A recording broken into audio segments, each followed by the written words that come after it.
All right, hey there. It is Arena Direct weekend, which means if I pull it up here, this is when you can do this Arena Direct event. And if you win, instead of getting in-game prizes like the usual gems, gold, what have you, they just send you a booster box of Modern Horizons 3 play boosters, which is pretty crazy considering I'm very close to free to play. I've mostly just farmed up all this currency.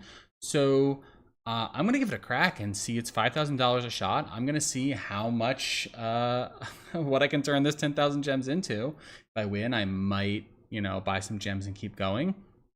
I've actually already done one attempt off stream, not on this account. I have an alt account that I play on sometimes, and I did one attempt and I already won. So I already have one box of play boosters being sent to me.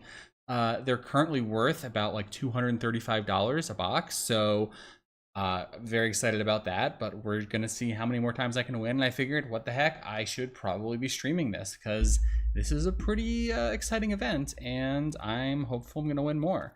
So without further ado, let's dive into it. What I want to see here is 3 Guide of Souls. Show me 3 Guide of Souls. All right, what have we got? Dream. Oh my God, we did get. I didn't even notice it at first, but oh my God, we did get a Guide of Souls, so that's pretty sick. Dreamtide Whale is also very strong, at least in the right deck. We'll see if I can put together the right deck in limited. I also noticed this Amphibian Downpour. This is a pretty good removal spell. It almost always 2-for-1s because you just wait till they cast a creature and then you cast this on their turn. You get the creature they just cast and then something else. And then sometimes you can do ridiculous things and even pop off.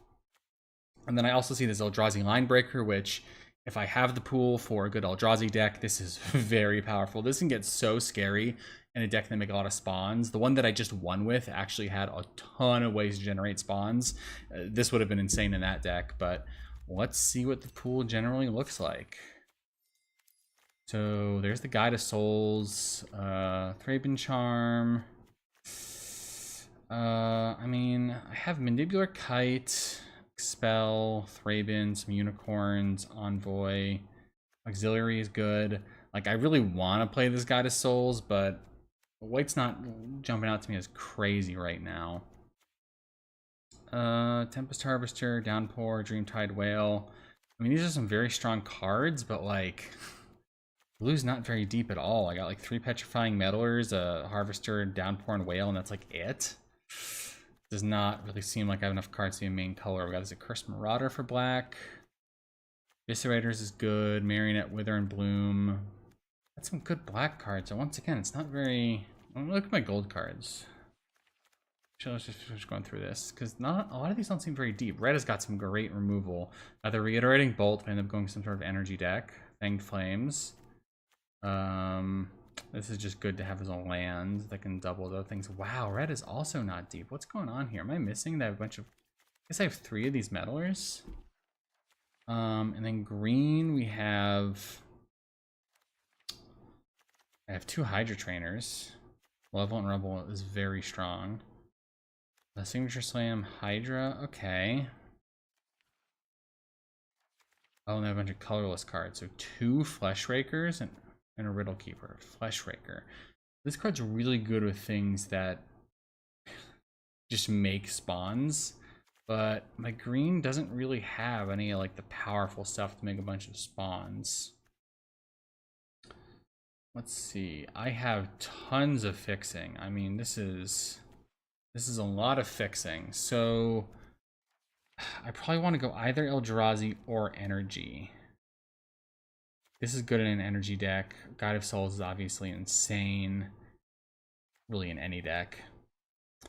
So let's take a look at the energy deck first. I could run this, I probably don't want to. No, I'm not running that. Downpour, Whale. Eesh. Maybe it's just a splash for these 2, and then I'd be running red. Reiterating Bolt is insane. I mean, this is a great way to just end the game as well. And then Conduit Goblin, Leadership.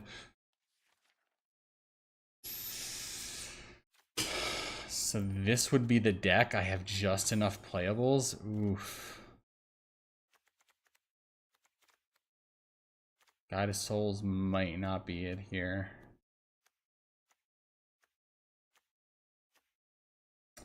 I mean, this does have a number of ways to explosively win out of nowhere. Honestly, this is short on playables because I should be counting these as like half a land. So I'm actually a playable short.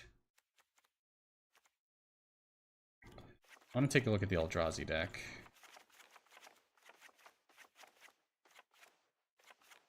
So Eldrazi would be idle, green, blue, green, blue, green, red, green, red,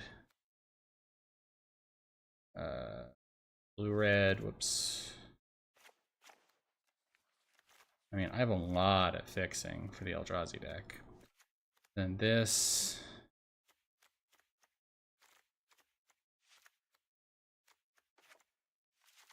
Pool just feels kind of confused. I do have 2 Hydras, which is very good. We have Line Breaker. I guess I still run these. Captor, but do I have enough spawn generation?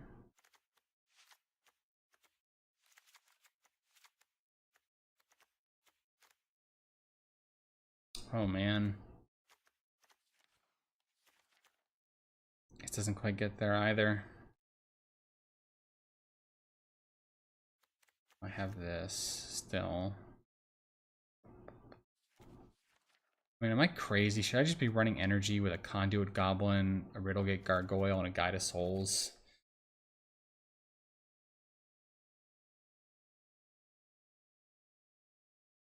Black has... Let's see, it has a Marionette Apprentice. 2 Wither and Bloom is very good. Has some card draw, so black could be a good support color. So I could go... Maybe not straight energy, maybe it's like... Let's take a look at white and black as the main colors. I can still run that, actually, that red, white. Still run this. So... I mean, this is technically playable, although I don't want to play it. So we have white.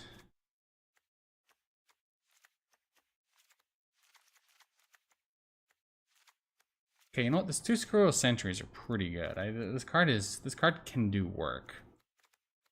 So maybe it has to be white, black, and then maybe I can splash something.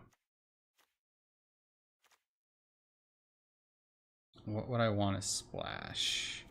I'd splash blue, get the Dreamtide Whale and the Amphibian Downpour.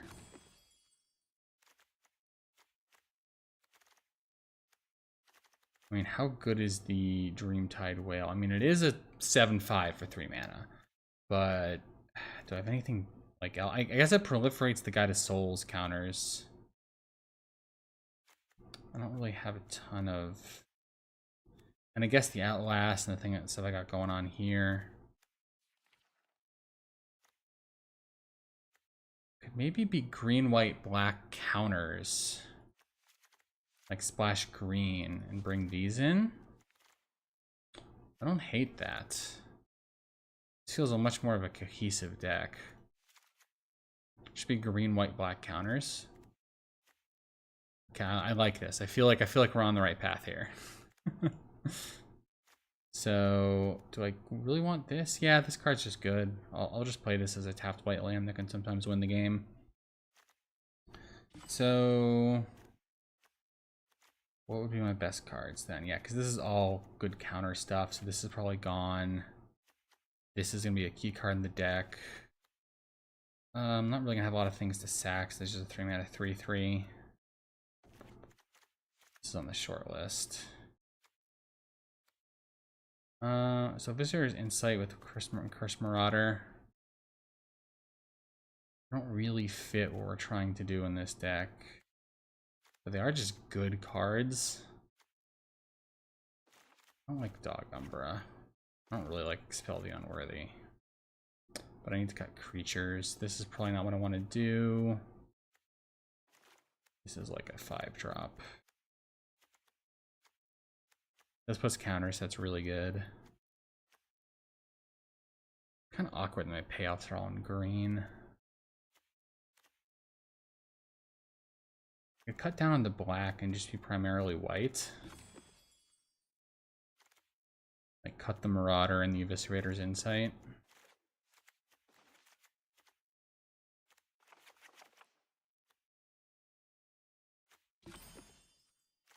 Okay.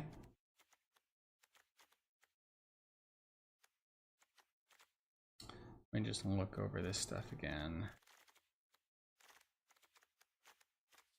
So, well, what's my fixing like? This is not my colors. It's green, black, green, white, green, white, green, black. And this does nothing.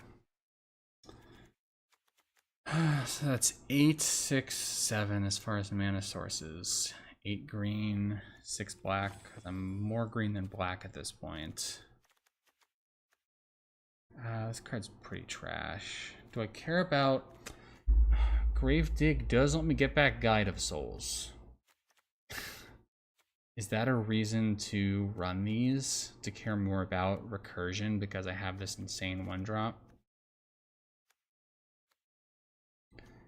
Probably.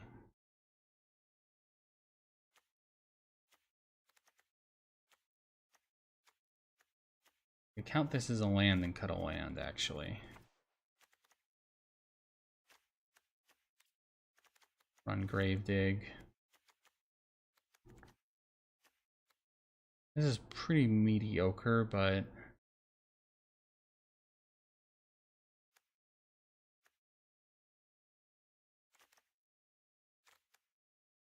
But what? Like I'm really trying to squeeze something good out of a not incredible pool. Anything interesting I can do with this? Not really. It's mostly just going to reset the counters that I have on things. Removal, I have Signature Slam, I have Thraven Charm, I have 2 Wither and Blooms. So is 1 Gravedigg correct then?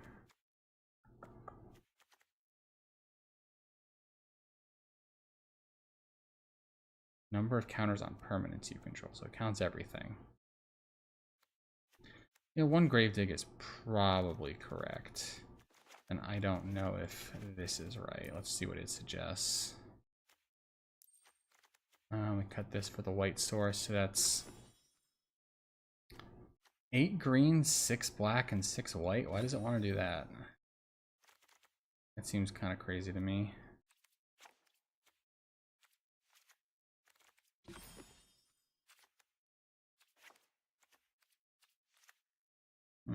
This is kind of awkward to only have 2 forests if, whoops, if this, to bestow this requires green, green.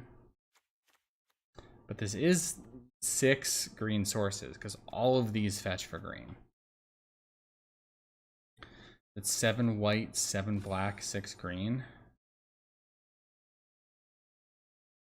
I want to go heavier on white. Maybe it's 8 white, 6 black, 6 green. Because most of my creatures are white, whereas black is like Wither and Bloom and later creatures. And whereas white, I really want to obviously get the Guide of Souls out turn 1 and herb out with my creatures. I think this is the deck. I don't think it's incredible, but I think it could get somewhere. I think this is the deck I'm supposed to be playing with the pool that I opened. How do I feel about Foul Strike? Well, this does put counters on things at instant speed. So, I'm just killing a flying creature as well. It's probably pretty... Okay, in fact, I dismissed this card, but if I'm playing the counters deck, maybe this is better. The problem is I'm not really playing the crazy adapt things that get out of control. This is good with the Hydras, though. Maybe it's better than the Wing It. Wing It does permanently give something flying.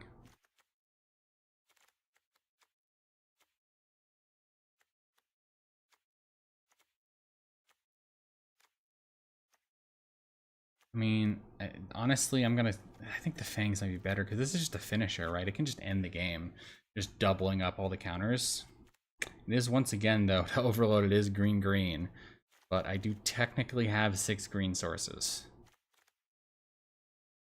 And then what else have we got that I'm not playing? I don't really care about this. I don't really care about the flare. We're just considering Foul Strike. Could Foul Strike to what? Replace a Wither and Bloom? I think Wither and Bloom is better.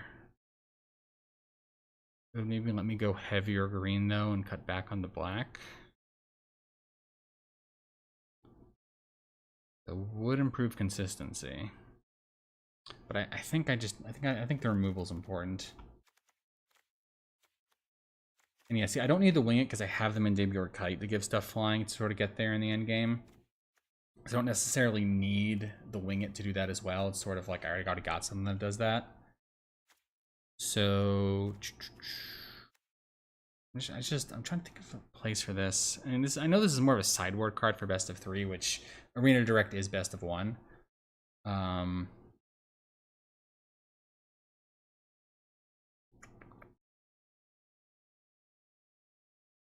Man, this is very good with the Hydra Trainer, right?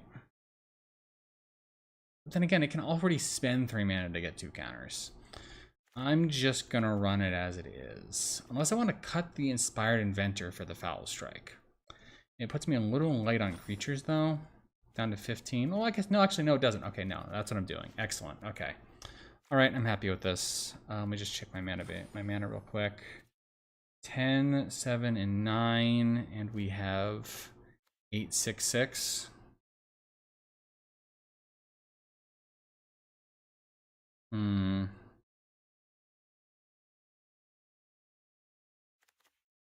Don't want to go to 5. I'm just going to have to run 8, 6, 6. The mana base is not... It's not incredible, but... I just think I'm 4 color. It's just because of this, right? Yeah, okay. Mana base could be better, but... It is what it is. It's sealed. Making the best with what I got.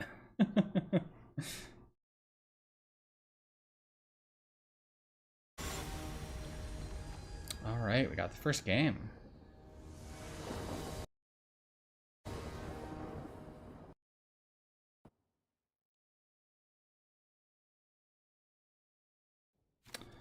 Okay, wow. Turn 1 Guide of Souls, pretty good.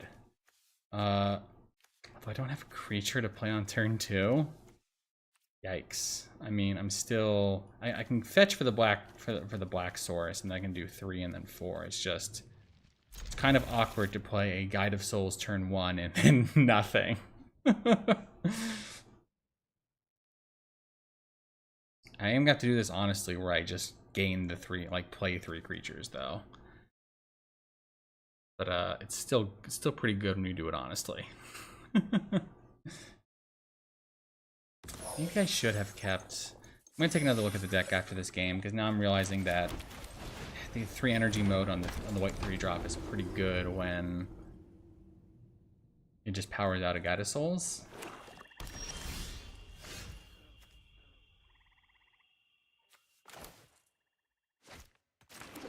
Fortunately, I'm just gonna...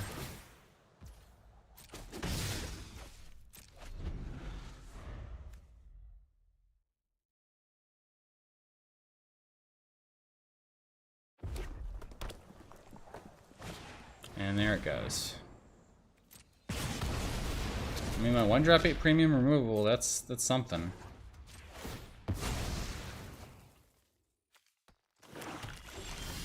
Okay.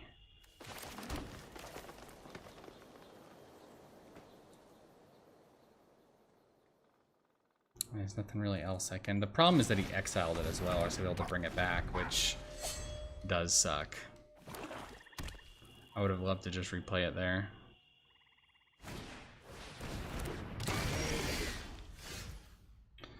Can do this at instant speed and just get them. So maybe I just attack and try to eat their creature. Seems pretty good.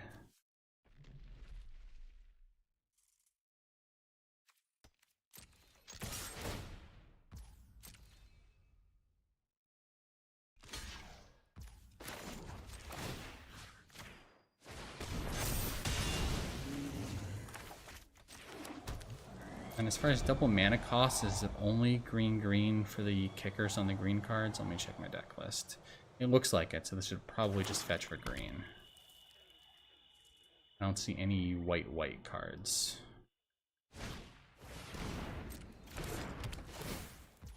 Okay. They have a 1/1. We're just gonna crack this.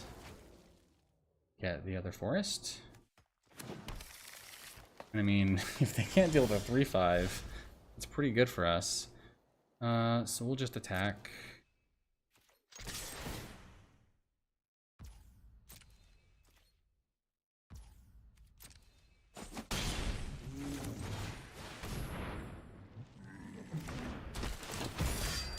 An interesting decision as to what to pitch here. Probably the Gravedigg. I mean, the Gravedigg could get the sentry back, which would be very nice if he kills it, but... Well, now I'm just pitching the lands. I mean, I could pitch the Thraben Charm and then play the Kite, and that gives me a modified creature, which gets +3/+3/+3 next turn.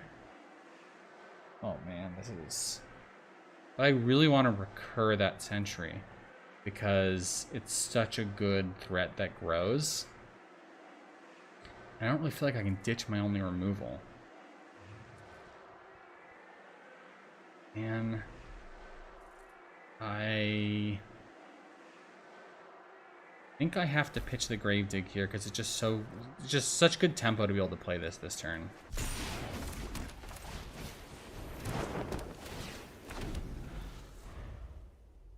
Thraben Charm does only hit for 4. Maybe I should have pitched the Thraben Charm. But they're red-black, and if I can snipe some, like...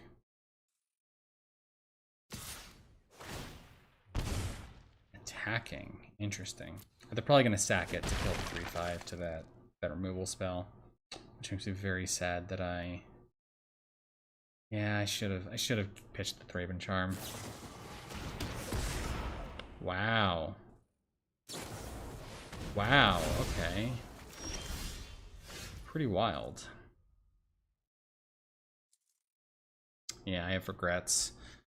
Okay, well, I could make a 2/2 flyer.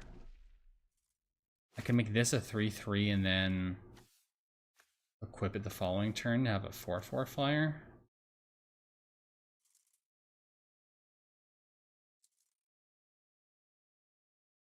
Not looking great.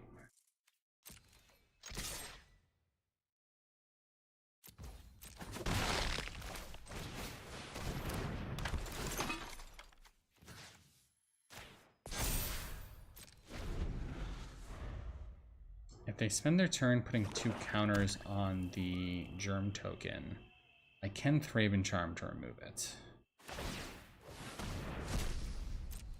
And then just start swinging for 4.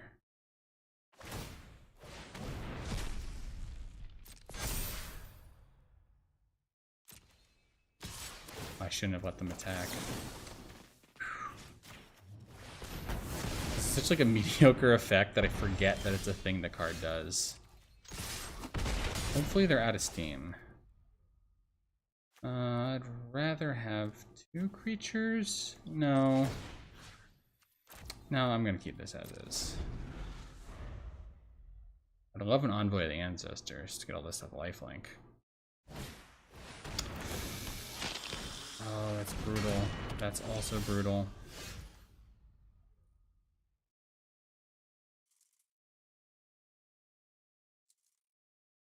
Does it give stats? It does. So it can attack as a 4/3 menace.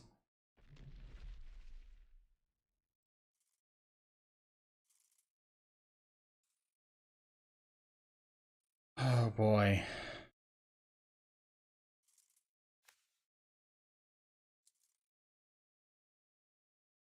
And it'll always be a 4/3, but the menace is 1 time only. I don't want him to get the 3 energy. I'm going to attack, and then the following turn, I can maybe trade this off for his thing, or I can draw a creature or something. I need to stop drawing lands. If my opponent draws a creature here, I'm in a lot of trouble.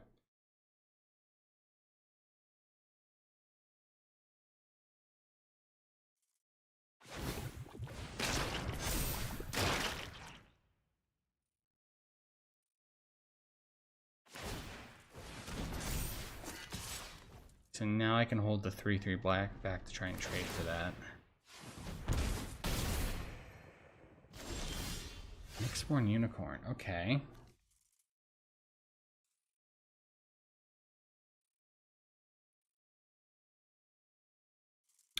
So I could bestow the Inspired Inventor. I could attack for 7, which, although I don't think I win that race, it could block, threaten to block and eat the 4/3 and just attack with the 1/1. It feels awkward to not attack and get the counter though. I think that is what I have to do.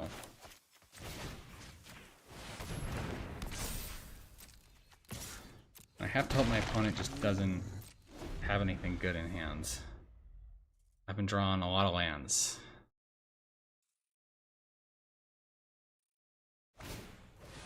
Oh my god. I mean, they have to choose between a card and a 3/3 though. And they don't seem to be an energy deck. Why do they have that? They must be Chthonian Nightmare or something. Because or else, like, it's just kind of awkward.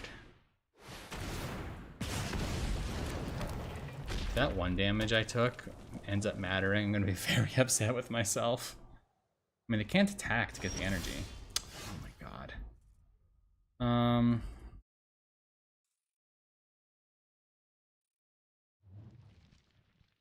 I think I have to just pass, or else they can attack with the 3/3 menace. Man, this sucks.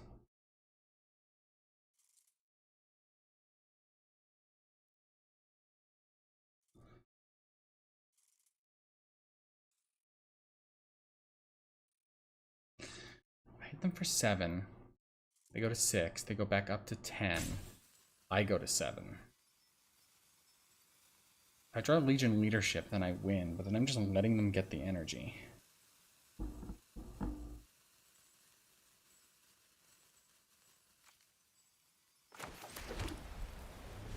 I have to just do nothing. I mean, this sucks.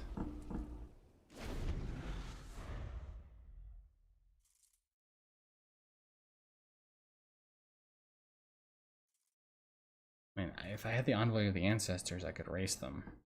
Just put the kite on the Inventor and just swing for 6 lifelink in the air.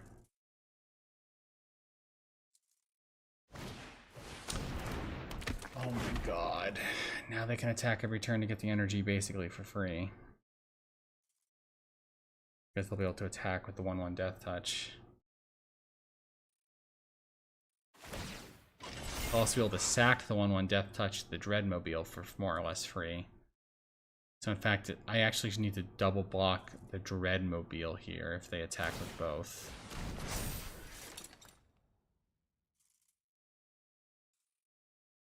Because they can only sack 1 creature because they only have 1 mana currently. They could sack a creature to kill my Inspired Inventor, but I'd be pretty happy with that, I think.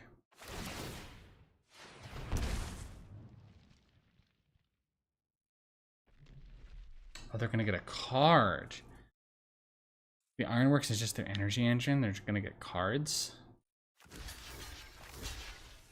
Interesting. I guess it makes sense. They already have the Ophiomancer to clog up the ground. The question is, do they sack the Vampire to trade for the Inventor? It wouldn't be. I think they probably should because they have the Amulet to draw them cards.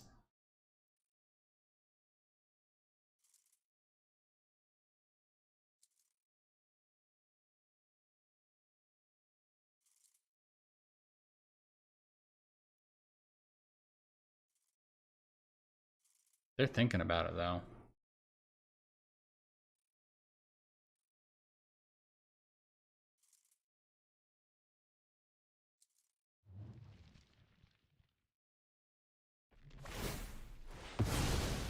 Sacrifice the artifact.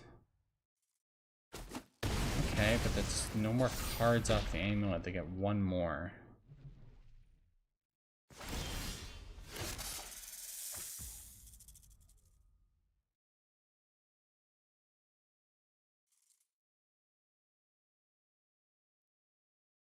And hit me for 1 damage a turn effectively if I just bestow this on the unicorn. Yeah, I have to do that so I have a blocker for the vampire.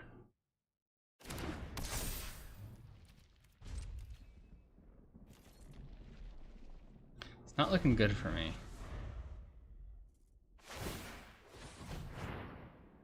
Oh my god. I mean, that's probably game over for me.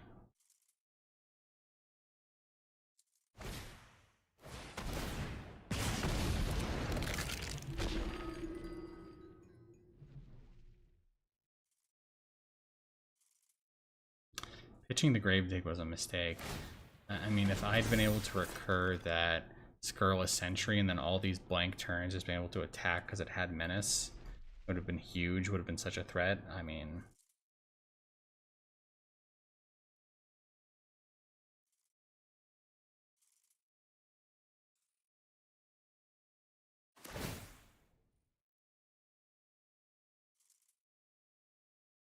this feels pretty much over. I don't think I have any bombs in my deck that can get me back against Ophiomancer, an Emperor of Bones, and a huge lifelinker.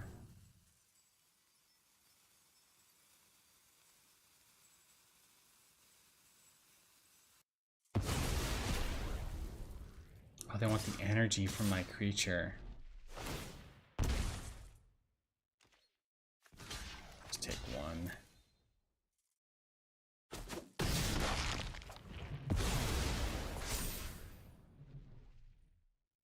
Their Death Toucher's tapped. They're at 17 life, so it hardly matters. God, I would love this card earlier. Can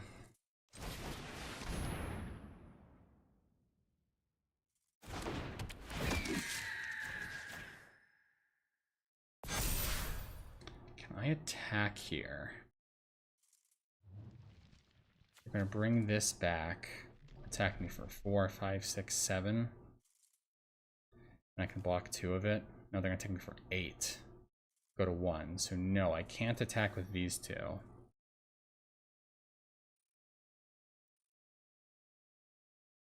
Oh, just waiting feels like losing, but it's what I have to do.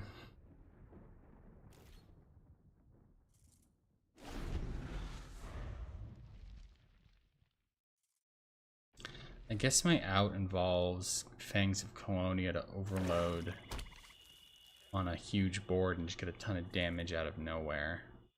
Maybe Envoy of the Ancestor, so I start lifelinking in the air. I need Envoy of the Ancestor if I'm going to be in this game. This is to a creature, right? Yeah, target creature. It's just if I can't start like doing some lifelinking, threatening going on here, there's just... like, it needs to be the top card of my deck. Envoy of the Ancestors.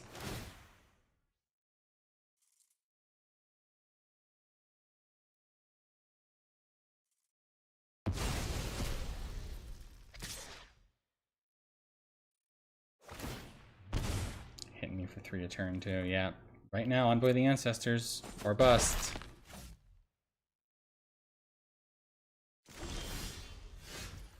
Nope. Should have kept the Gravedigg. Grave Charm was not the correct call there.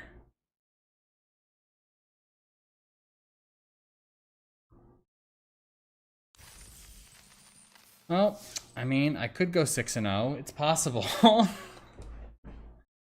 Oh boy. Not a great pool, not a great start.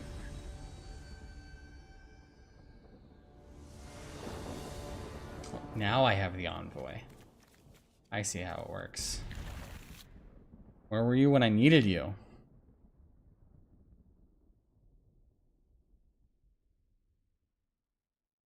Would have loved the Wither in Bloom last game too. Ugh.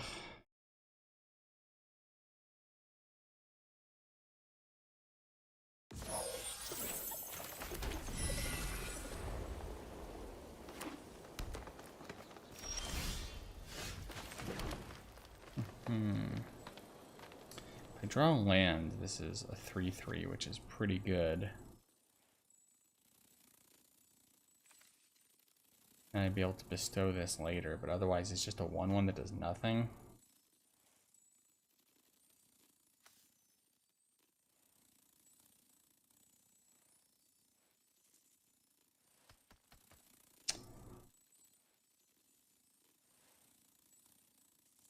I think I'm gonna play the Hydra Trainer.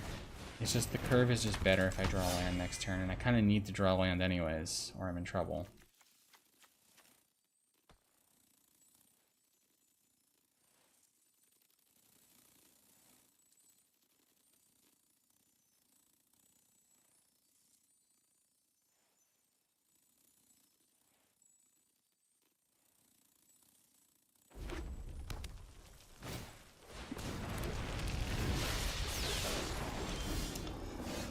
Oh boy, and I'm in trouble. Okay. Yikes.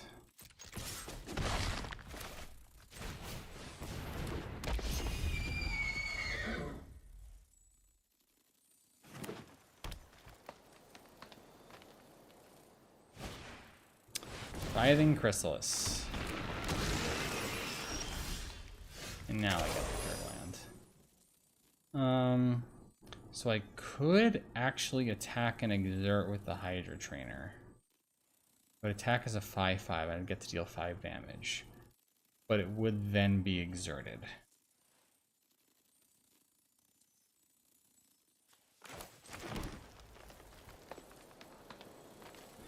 Alternately, I could play the Envoy this turn and then do that next turn and then get a ton of life out of the deal.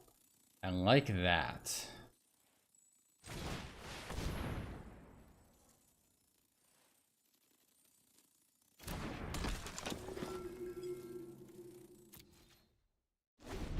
Oh boy, Writhing Chrysalis. Turn 3 and sealed. Pretty rough.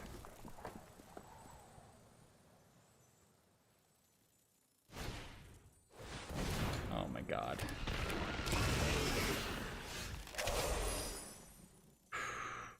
I'm not drawing lands.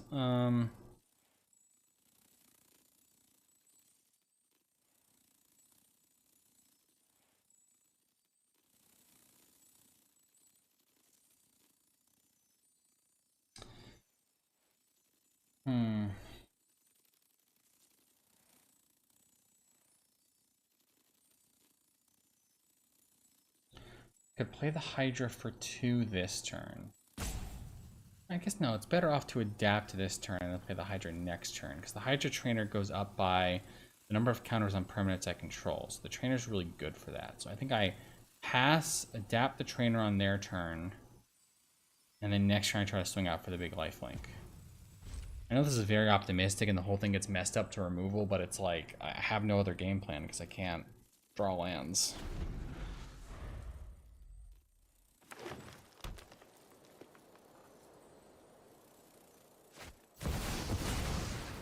Oh my god.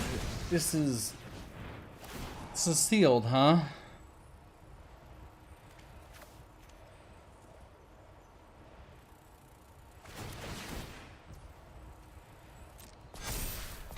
Unbelievable.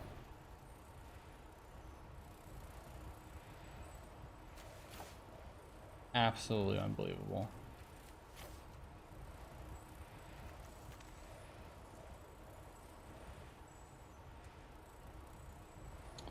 What is my chance to get back in the game? So Wither and Bloom do anything. This is a 9/9. I don't think the Sentry doesn't do anything, so I'm gonna be dead. Oh my god, this is like one of the biggest bombs in the format. I mean, this is ridiculous. This is sealed. Did nobody tell you that this is sealed? I have to chump this.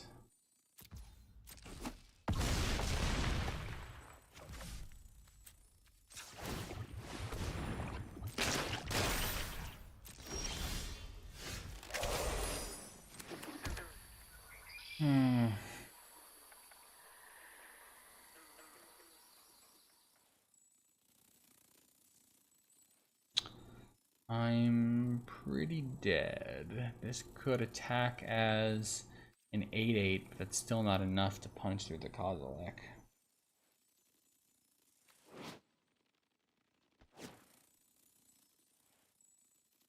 Yeah, I'm just dead here. I'm just going through the motions.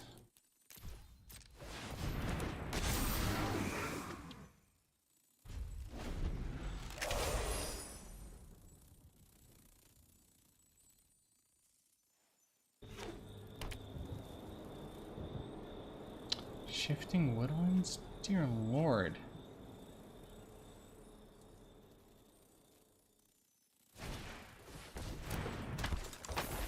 This is better than most of my green-red draft decks.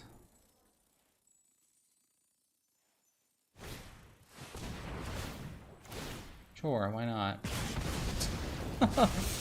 Well, Arena Direct number 1, complete failure.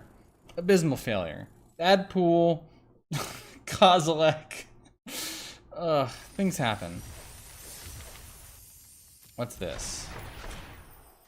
I have no idea what this is or why I just got that. Well, it's fine. I have enough for another one. I still already won an Arena Arena Direct, so I'm already up $235. Hopefully this pool is a bit better. Let's see what we got.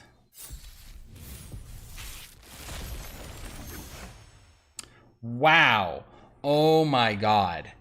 Toon and Tucko, Ophiomancer. I mean, this is insane. I mean, Stringheart and Tucko in general is just a crazy card, but imagine putting this on an Ophiomancer. No, this is only if you control no snakes. That doesn't work. But still. Can I bestow a Springheart and Tucko with another Springheart and Tucko? I can. Oh my god. And the number of tokens I get just keeps increasing each time. Yeah, I can turn this into a Springheart. Okay.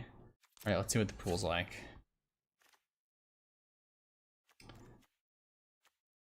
Yeah, Toon and Tucko is nuts. Let's take a look at green. Green is... wow, it's not deep at all. Green is rough. I'm still gonna run it. Maybe these are splashed. I mean, that's brutal. I mean, I have what, 1, 2, 3, 4, 5. Actually, let me look at the colorless cards. Okay, so if we count some of these colorless cards as green cards, and I have this as well, green's maybe a bit deeper. Let's see. I mean, this pool is already looking a lot better. The card quality is so much higher. We have Sliths, this, Evangel, Inventor, Auxiliary, Voltstorm. Happy to play all these cards. Hopender Coatl is a very devastating card. This is good if I end up playing like Eldrazi. Play a Transmogrant.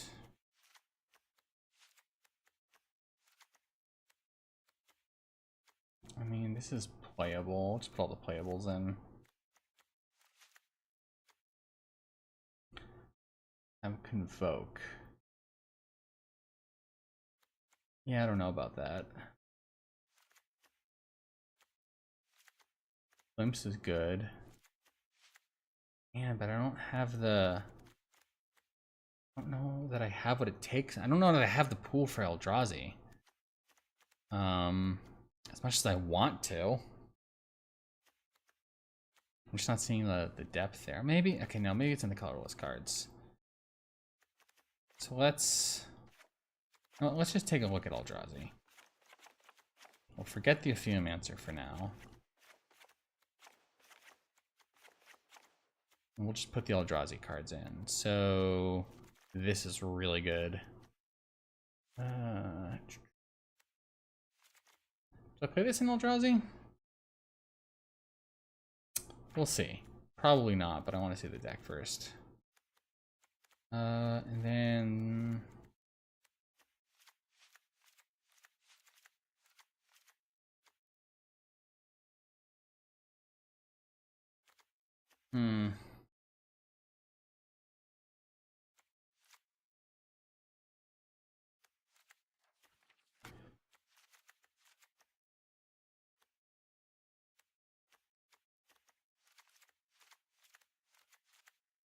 Okay.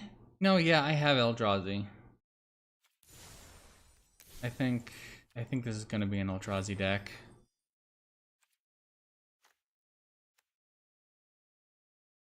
Blue, red, no, that's 2 of my colors, okay. I have 2 of them. Interesting. Well, actually, am I playing red? I probably want to play red. Sacrifice an on-token permanent. Am I ever doing that in this deck? Probably not. Glimpse is great if I wanted to. Do I want to splash red for Glimpse though? I mean, I do have the Stump Stomp. I have some red removal. Don't think what my opponent was doing with playing Unstable Amulet with almost no energy generation was great, or the Phyrexian Ironworks thing. I'm not really convinced by my opponent on that. Green and white go wide. It is pretty good with an Intucko. I should take a look at that deck after this. So let me just figure out what the Eldrazi deck looks like. Land, land, land. This stuff is great with these lands. I'd probably cut like 2 lands for that. So green, green. There'd be 6 cuts. I mean, this has a lot of top ends. It has some card draw. Probably don't.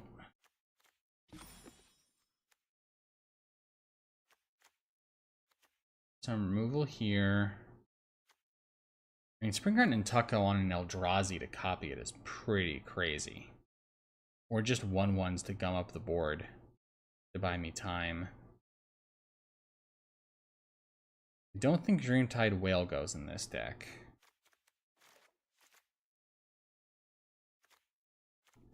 Could just cut all the red. Then leaves me with a Gift and a Horrific Assault for removal. This only triggers off the Unfathomable Truths, is that correct? These cards are pretty mediocre. Evolution Witness, I mean...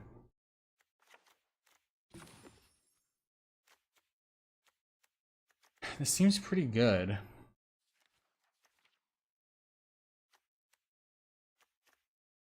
If I was green, white, go wide. Slith, Kite, Evangel, proliferate what? Some energy. Splash the Amulet. And Ironworks maybe. There could be an energy deck here. I want to take a look at the energy deck. So this is the Eldrazi deck. I do quite like it. But I want to take a look at the energy deck as well. Then I'd have to have Tune in Tucko. I can't not play the Tune in Tucko. But the energy pool just looks pretty sick.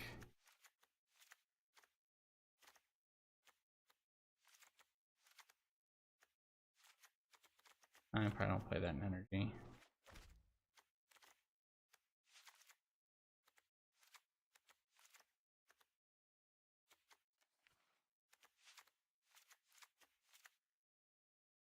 Okay, energy does not appear to have enough playable. I guess I'd play this. Yeah, I'm not there on playable, so it's not energy. And I want to look at green and perhaps some other things. My white is pretty good.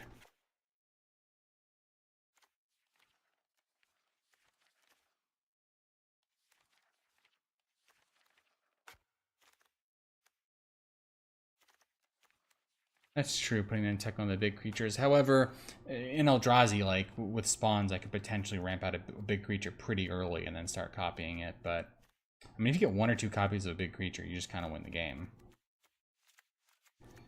Looks like a green white.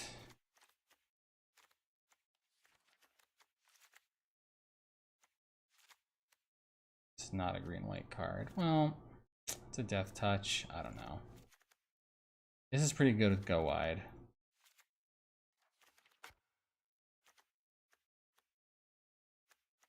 I don't know. This deck seems very...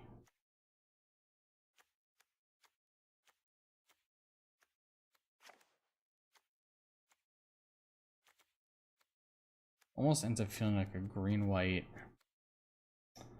And I do have the Ophiumancer.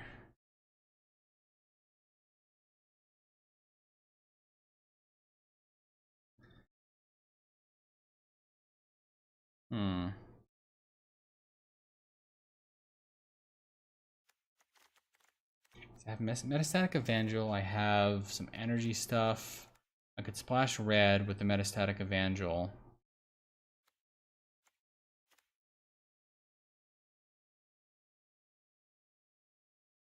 And this is tough. I got a number of good decks here because I have these great energy payoffs, which are great with Metastatic Evangel, and Metastatic Evangel in general is really good with Nintuko.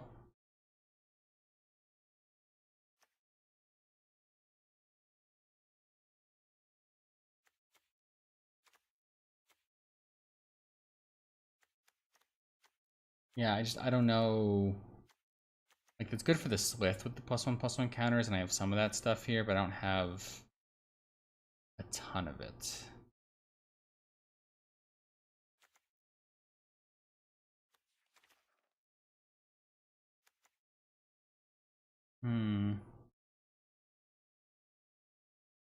There's some counter stuff in black.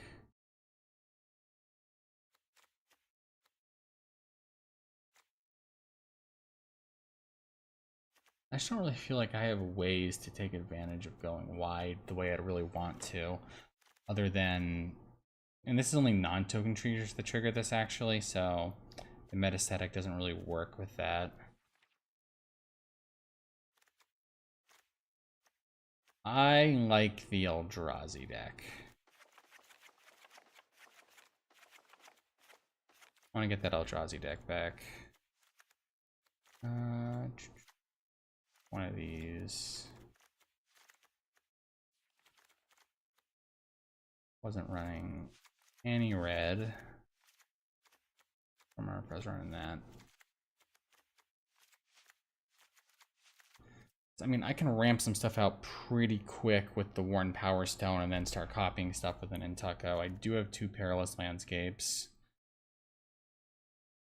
I have some cards that I have some, you know, cards that are lands that go really well with, actually this is great with Go Wide.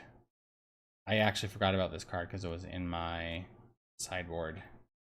But I mean, Nintuko on 2 in this deck is just not bad in general, just to like make a bunch of 1/1s and gum up the board and be good against aggro until I start playing Breaker of Creation and Eldrazi. Are the 1/1s green? They are green, so they don't trigger the Breaker of Creation. Could I splash black in here? What colors are this? Wait, this is not my colors. This should not be here. I'm not playing red anymore, so actually I don't have any of those for the Nintuko, which kind of sucks.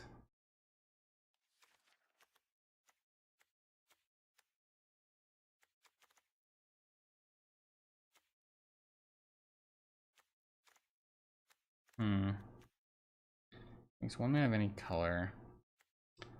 Sucks to leave the Ophiumancer here because that is such a game-winning card. This only adds colorless. I do love the mana base of this deck. Why is it putting red in here? Although it's because I messed with the mana base. There we go.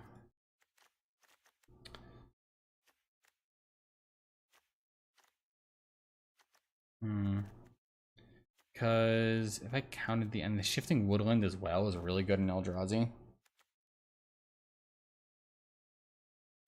I don't know, this one's really tough.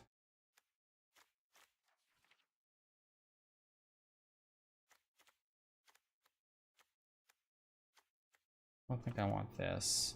I even have the Evolution Witness to recur stuff. There's just so much like recursion of big threats here. The question is whether or not I have enough big threats. Wow, Nintuko on Evolution Witness is pretty crazy as well.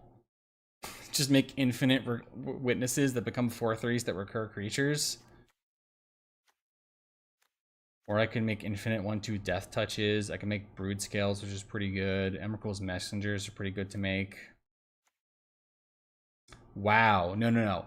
Nintuko on It That Heralds the End. See, that's crazy. Like, there's just a lot of good targets here. I think this is the deck, and I think Nintuko will do a lot of work here.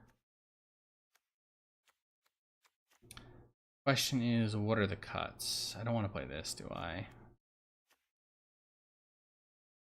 No. Glimpse I don't think is worth splashing. Yeah, because I have 2 Unfathomable Truths for card draw. And I don't really want to be pitching my big bombs that I'm digging for. Man, if these were colorless, this would be so insane with the that heralds the end. If it just buffed all the 1/1s. So, do I need 2 Worn Power Stones and 2 Snapping Void Claws? Probably not. I probably want to cut a Power Stone, because this does other things as well. And then, let's see, that's 16, 7, wait a second. I have to cut lands. So if I count each of these as half a land, maybe I don't count this one as a land at all. It's really good. I count these as half a land, so this is 17, and I cut 2. Oh no, I cut 1. It's 15, 16, and then 17 between these two, because all of these dual cards are really good. This means I have between 16 and 19 lands, depending on what I need. So I cut 2 cards, we'll say a Worn Power Stone.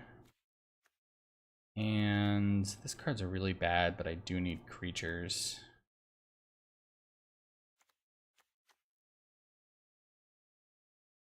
Maybe it's this card. I mean, 0/4 is not great. I don't want to go too crazy on the ramp. You know what? Maybe I cut both Worn Power Stones. Because, like, I don't want to ramp. I don't want to go too crazy on the ramp here, right? And I already have 2 Void Claws. I have a Sage. I have this Dryad. Like, that's 4 ramp creatures. I have this as well, which is also sort of a ramp creature. I don't want my whole deck to be ramp. I need things to ramp into.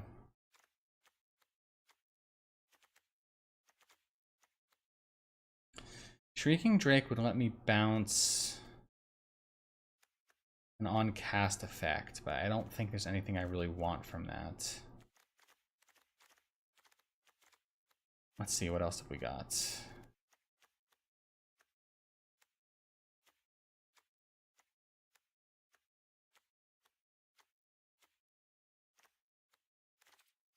Is this deck too light on actual threats? No, because I have the Nintuko to just pop off, and then I have a bunch of big creatures. And then I have this as well, which I'm counting as a creature. Maybe I do go down another land, because that's 1, 2, 3, 4. Yeah, I'm going to go down another land.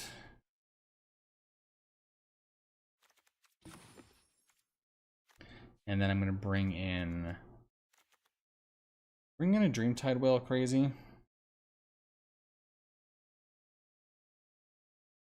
How likely am I to be casting 2 spells on a turn? Not very. Brain Surge doesn't seem that good. Bring in another one of these really mediocre flyers. 4 mana, 3/3 flyer. I mean, it feels bad, but I can buff it up, and then it is a decent target for the Nintuko to clone to just make infinite 3/3 flyers. And I just feel like I'm a bit light on creatures that can do threatening things. So yeah, this is the deck. I think the power of double Nintuko is just crazy, especially with the Evolution Witness. So if they die, I can bring them back, or I can put the Nintuko on the Evolution Witness. I mean, God, imagine just landing this on a Breaker of Creation or just any of my big creatures. I mean, 2 of these big creatures have Annihilator. We're just gonna put Nintuko make that the picture of the deck. I think the card quality of this deck is obscene. I just might double check, make sure the colors are right. Yeah, okay. I think the card quality here is obscene. Double Nintuko is just gonna carry games on its own. The game plan is just to draw my Nintukos. And just put them on like any creature. Okay, yeah, this is a pretty good hand. I probably want to ramp into the Eldrazi Ravager and then put an Nintuko on it. Seems like a reasonable game plan. Even if that's the game plan, do I want to get rid of this Drowner of Truth, or do I want to get rid of the Bridgeworks Battle? I already have 2 big threats, so I don't necessarily just need a 7/6.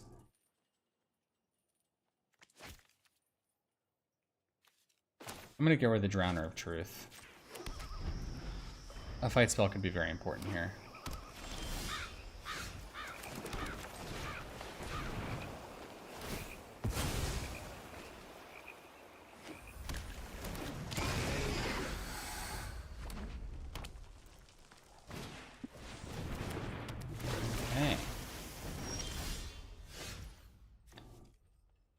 Interesting. Do I want to attack with a 4/4? This is sort of a problem because I only have one source of colorless mana right now. You know what? I need to put those things that crack only for green in my deck just to have colorless sources. I'm realizing this now. They also trigger the Nantuckos. I'm going to put those in after this game.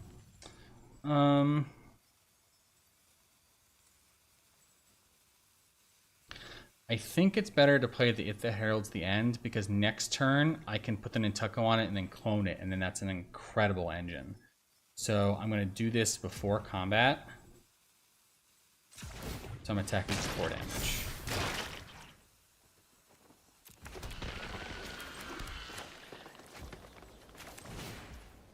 It seems silly, but infinite like Anthem creatures is going to get out of control.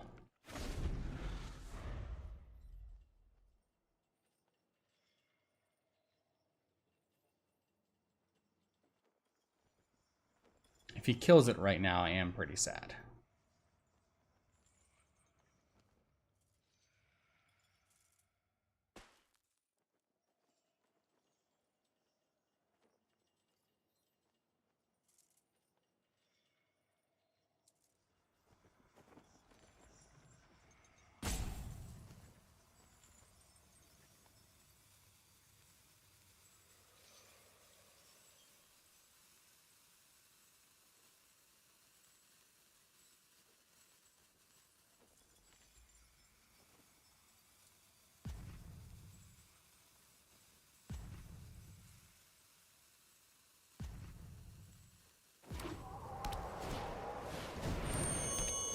Interesting. I wonder if they're also, I mean, it's very weird for them to be doing Eldrazi on it. Seems to be the energy colors, but so I'm not quite sure what they're trying to ramp into here, but alright, so this is another colorless source.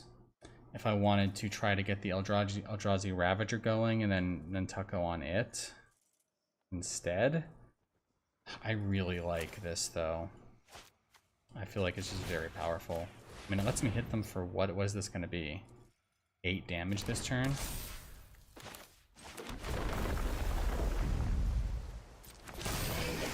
Nine damage. Pretty good. Pretty aggressive.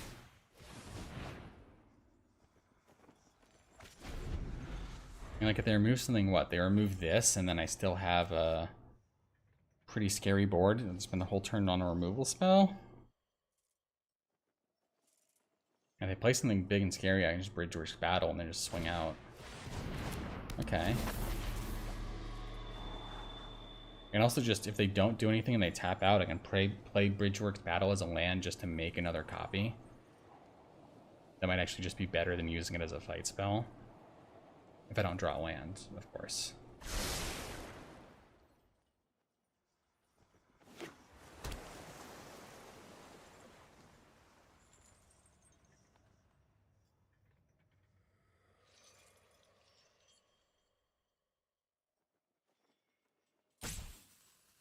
Oh, are they gonna kill it? Interesting. So the Nantucko's gonna fall off, at which point I don't really care about this anymore, so I'll just put it on the bottom.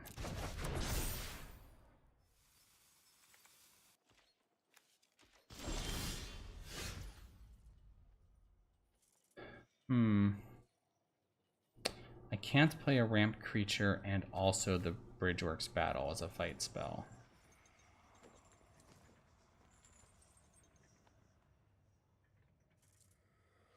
I could play it as a land, make a 1/1, and then both of these ramp creatures. I don't like that at all.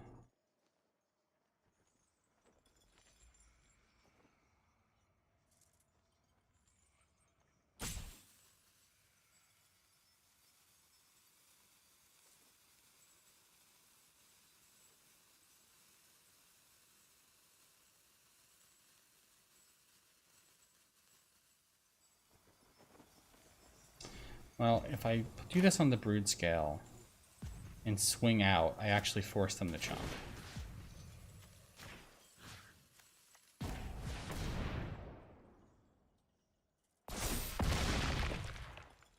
Because if they trade for either of these, they just die. So we're just going to keep being aggressive.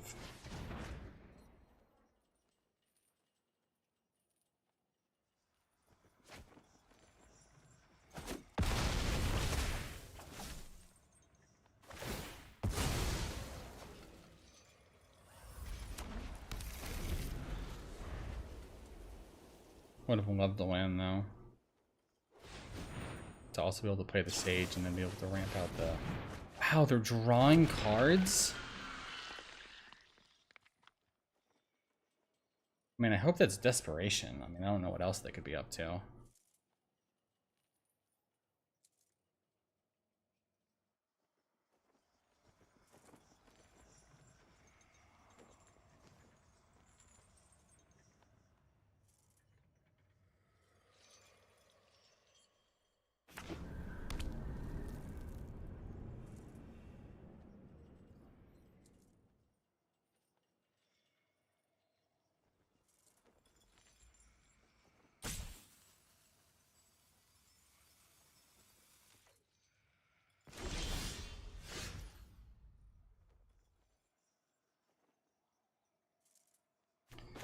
Okay, get my 1/1.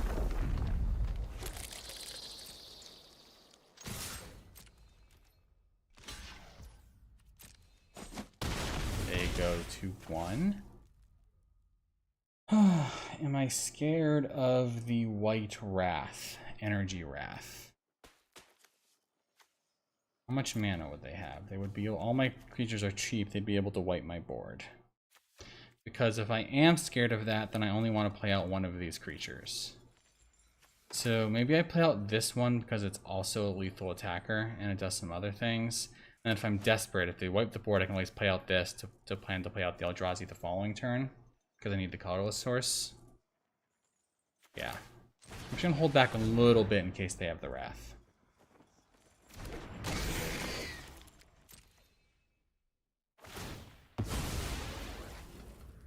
Plus, I'm going to turn on full control, so that it seems like I have a counter spell.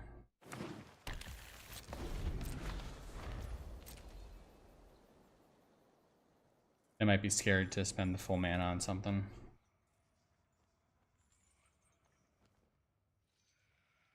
Because if they don't have the Wrath here, it's like, what else do I lose to? You know, they're at 1. And I have 5 lethal attackers. Yeah, okay. No Wrath.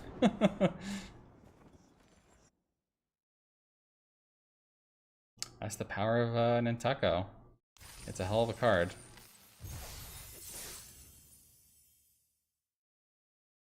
My understanding is that it is a modern staple. Oh, Wrath is double white. Interesting, I forgot that.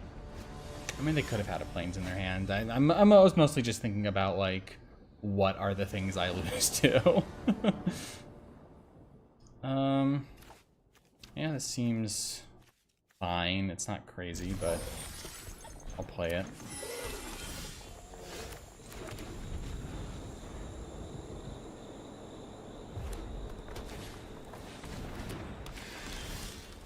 Okay, well, there's something to ramp. Oh, I was supposed to bring in the. Oh, supposed to bring in the colorless lands. Oh my god, I can't believe I forgot.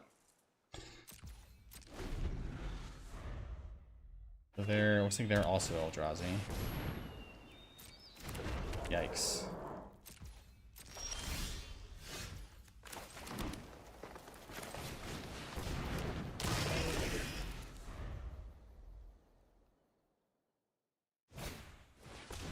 Brutal.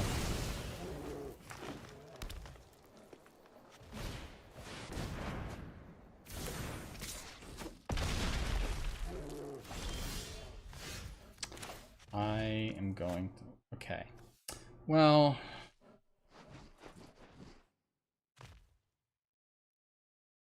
I definitely want to bounce this. The question is whether or not I'm going to play this as a land. This is the thing that I'm closest to ramping into. Because if I play this as a land, next turn I can play the Forest on Unfathomable Truths and then have 6. But then, if I don't have my 7-drop, it's like, what's even the point? I guess I could play this tapped. Doesn't look like I'm going to be fighting anything anytime soon. The problem is he can just draw and replay that.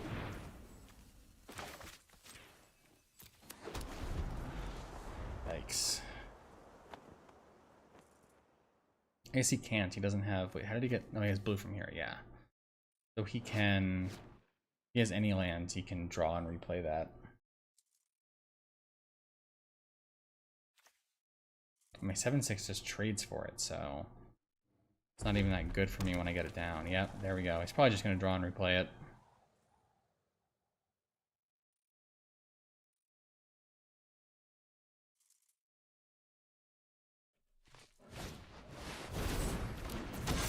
That's actually worse for me.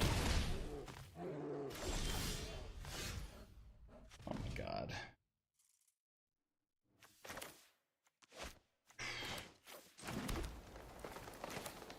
I mean, I have to just do this.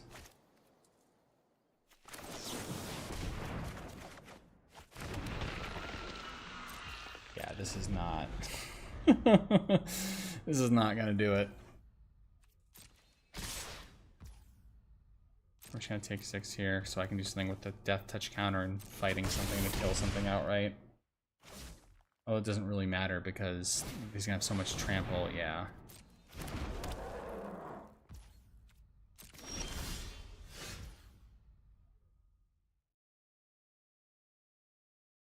I don't think there's any way for me to survive.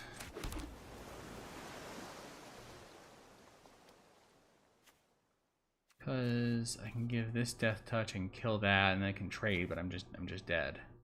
Wait a second, this can be a 0/12. I can make this a 0/12, and then I can give it death touch. But then I don't have enough mana to also make it fight, because I have... I guess I do if I sack the Eldrazi spawn.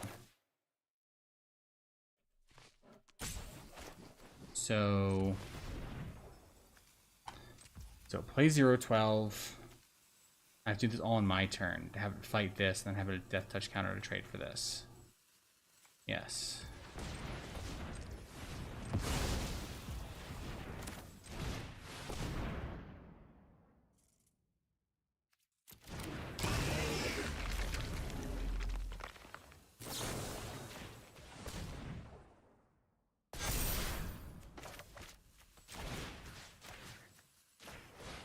If they have literally nothing, I survive another turn. Oh my god. I can't believe I even found a way to have a chance. Okay, he's attacking. He has something. Well, I tried. Look, I found it out and I tried it. Oh wow. Okay, they have the death touch counter. The fact that I even had an out at all there is pretty wild. Okay, now I gotta bring in the landscapes. Should have been in the deck. It wouldn't have mattered that game, but... So these tap for blue, so they're going to replace some blue lands. Should make it a bit easier to cast some of my Eldrazi and help trigger the Nantucket. 1-1 though. Arena Direct can be pretty brutal. You're playing sealed, you're playing best of one. Variance is not your friend. That's what, 3 lands? Yikes. I mean, opponent goes first. Hopefully he'll draw all land before I have to play all this tapped.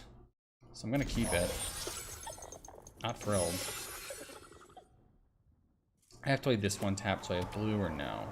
Yeah, because I could end up playing this one tapped, and then playing this to play this on turn 3, which means I have to play this first? Or no? Actually, no, I ended up doing that. Awkward. Basking Brood Scale.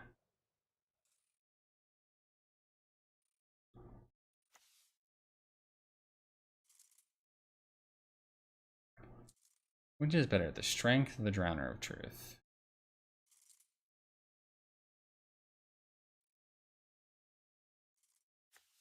Probably the Drowner of Truth. I'm going to play this tapped. And this gives me options for next turn. Hopefully I'll just draw a land though. I'd love to just draw an island. It's not an island.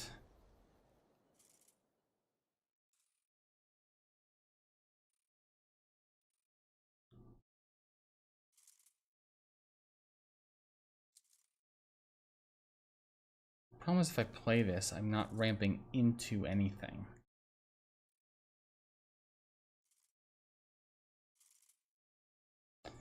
But they were on the play, unfortunately. So this doesn't block anything. I think I'm just gonna play the Brood Scale. At least this kind of forces them to adapt the Brood Scale if they want to attack instead of playing another creature and just beating me down.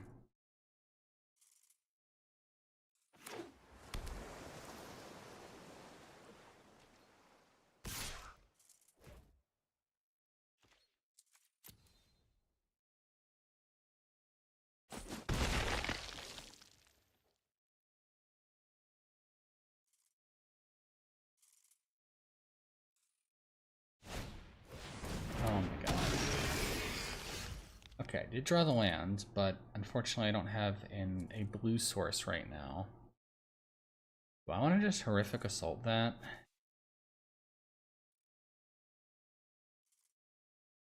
Could Horrific Assault play this tapped? Or Horrific Assault and then activate this, make it a 3/3?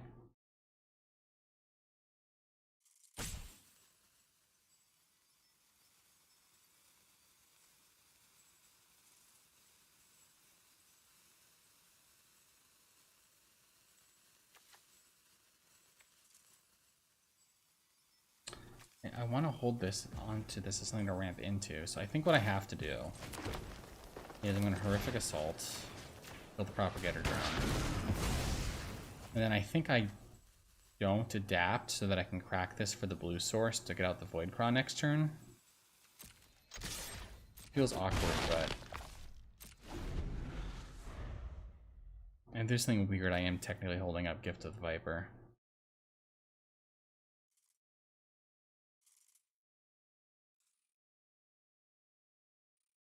It's just if I don't start ramping this, things are going to get out of control really fast.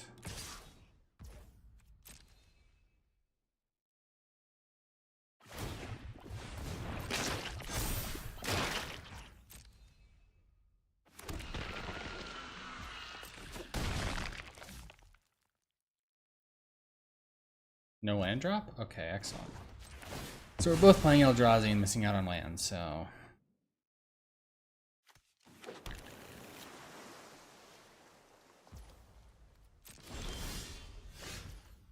And now I draw the colorless thing. Attack first, activate this. Yeah.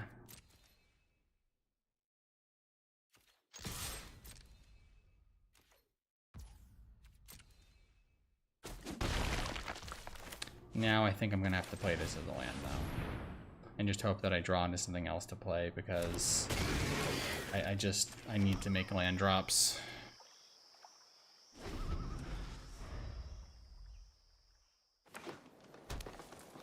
That means they have 5 spells in hand.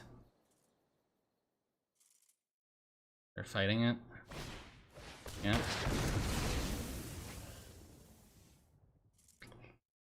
I need to draw a land next turn. Untapped lands. Oh my god, a right. Writhing Chrysalis. Oh boy.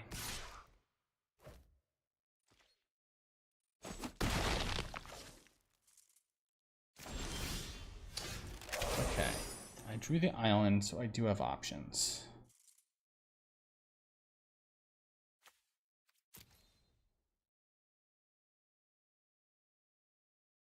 I think I just need Unfathomable Truths. I'll do it on their turn.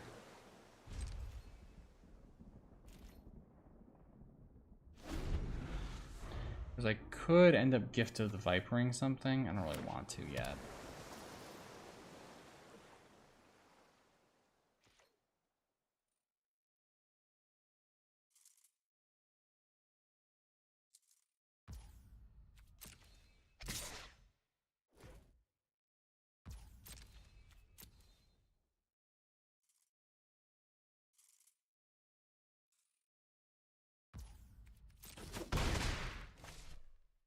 Somehow I only took 2 damage there. Hopefully this doesn't get countered. Okay, excellent. Excellent. Okay.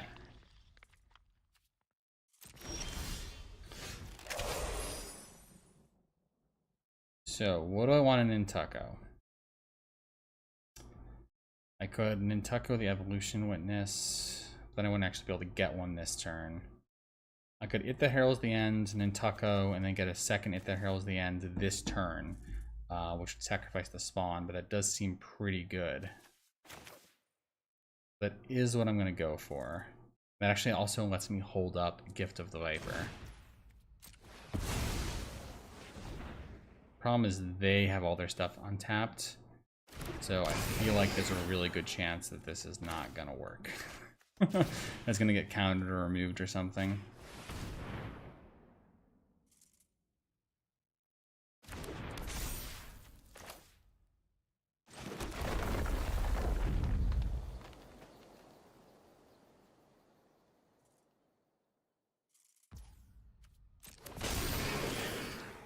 Okay, it did work. I do technically have an attack. But I have such an engine going here that I think I'm just gonna pass. Because the 4/4 with the Gift of the Viper technically blocks the Writhing Chrysalis. And then even if they do make more spawns or something, the Death Touch could still trade, so it's like... It's pretty good exchange if they end up having like another way to pump up their Chrysalis, because I'm still basically going 2 for 2. Okay, they were just doing their own Unfathomable Truths. That makes sense.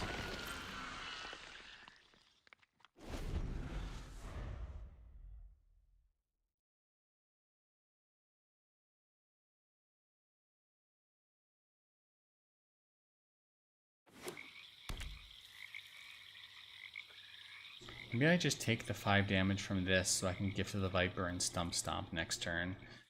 And kill the Chrysalis while still having the Death Touch creature. The problem is I want another It That Heralds the End. I have to play this as a land if I don't draw one.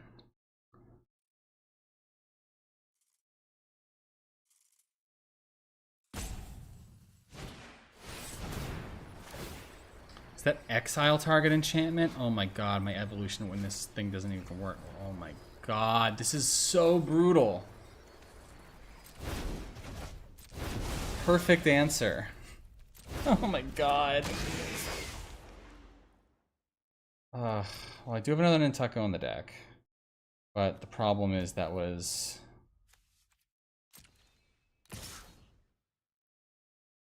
I think I'm going to Gift to the Viper on the It That Heralds the End.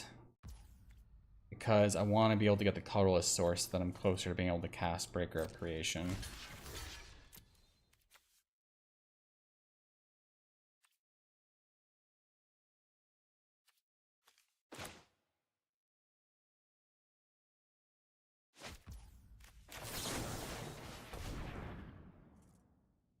I just need that Writhing Chrysalis gone.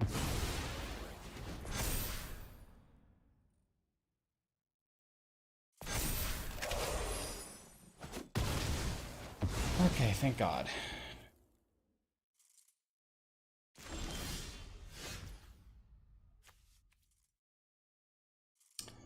I could Evolution Witness back the Snapping Void Craw in order to try to get this Breaker of Creation going. I can't do it this turn, I don't think.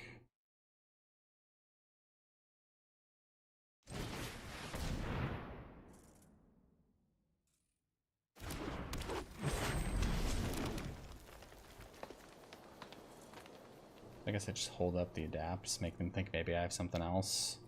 They're unlikely to have Graveyard Hate. Now they can do some sort of adapt shenanigans to make thing, but they only have the one adapt creature for now.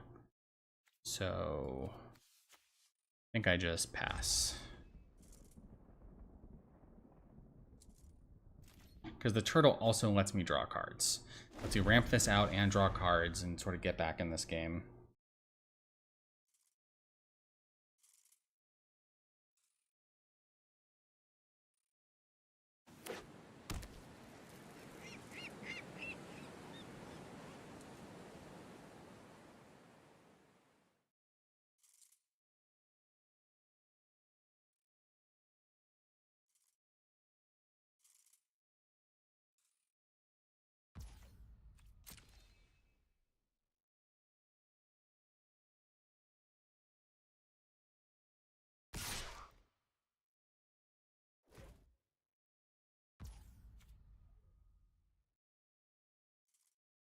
This feels strange.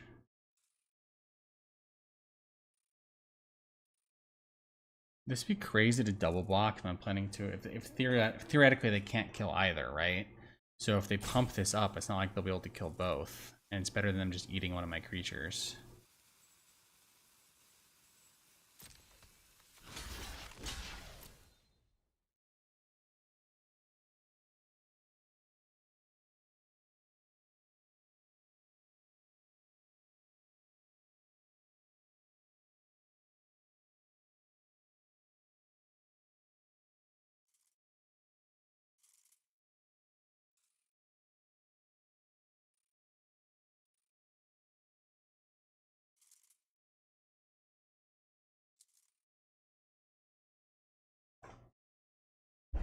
Alright. They're thinking a lot.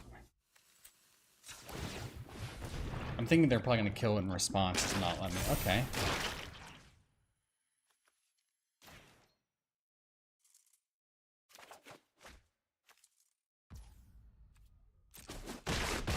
Well, this feels weird.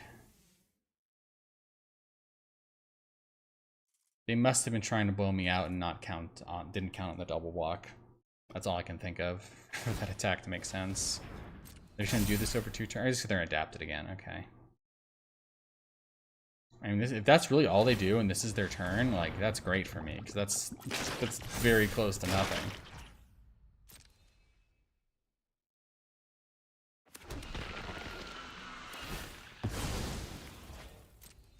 And they're cracking the colorless lands. Are they getting a different color? Are they splashing like white or something? That would be crazy for them to just be running 4 colors like that. Nope.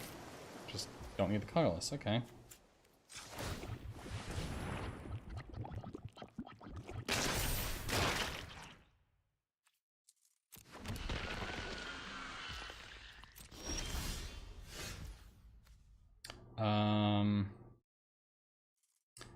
Yeah, I think now I just cast this instead. Do I attack my creatures? Probably. I'm okay with trading these off. Or do I just stump stomp? Because I can stump stomp and cast this? Yeah, I'm just gonna stump stomp.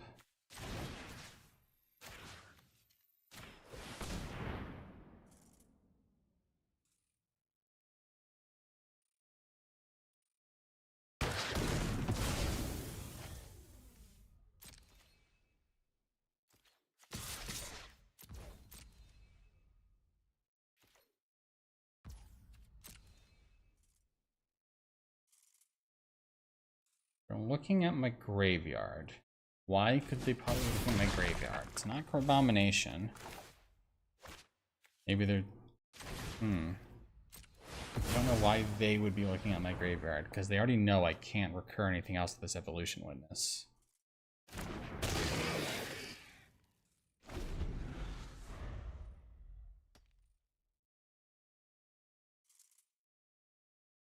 There's only Annihilator once. The Annihilator doesn't really matter. It's mostly just a 6/6. Because they have so many lands they can just sack, and they have all those tokens.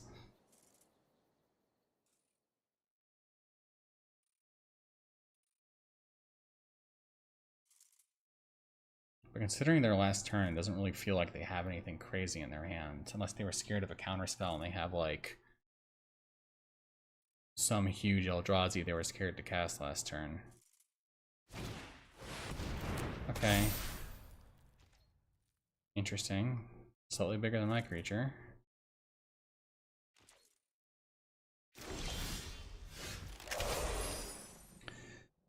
Four. I have 7 mana. So I can cast this and then sack the Eldrazi if I want to play the Voidcraw.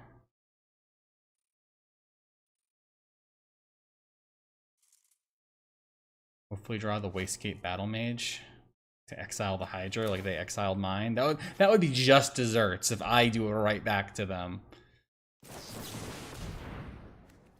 Give me my Wastegate Battle Mage. Come on, justice, one time. No justice. I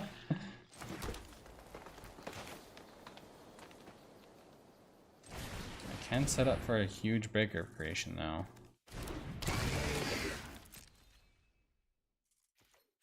The Wastegate Battle Mage is in the deck. There's only 17 cards left. I have an Untucko, a Wastegate Battle Mage.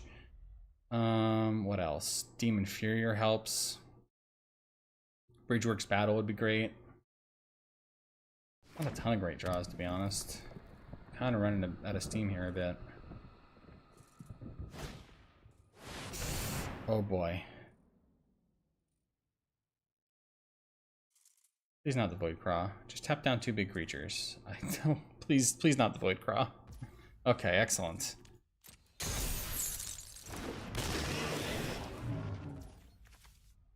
Having said that,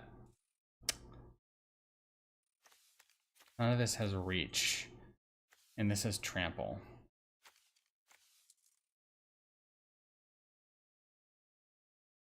So I would go to 7 and then effectively 2 and then have to block with 4 power worth of blockers next turn. Which would be like what? The Death Touch and the Brood Scale to kill it and... Oh, this is... Because I don't think there's any point in blocking it this turn and just like chumping. Get the damage down. Well, what am I talking about? I'm getting a ton of life. What am I talking about? I'm fine.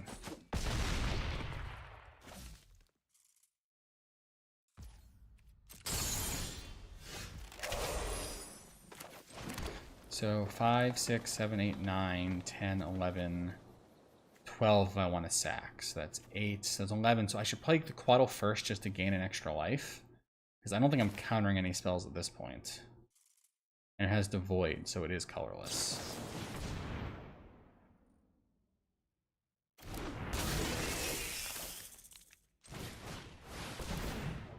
$14 life. 7 to 21 life. They thought they were gonna race me, but not so much.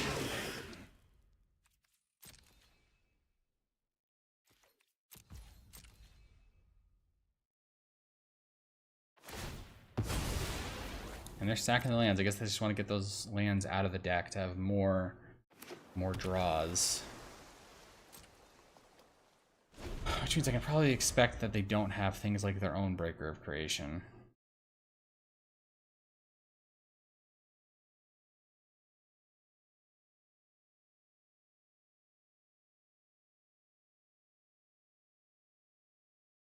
So if I swing out, it's effectively Annihilator 3, but the 6/7 is an annoyingly good blocker.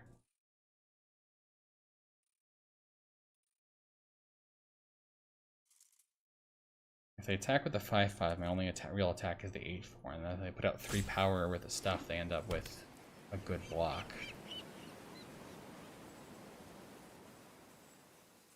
My lack of reach creature is a problem.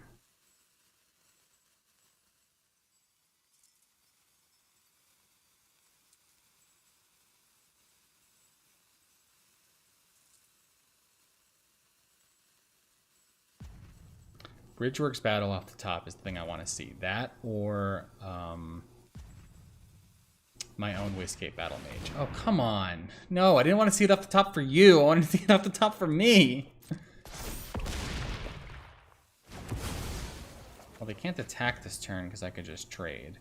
And I can bring this back.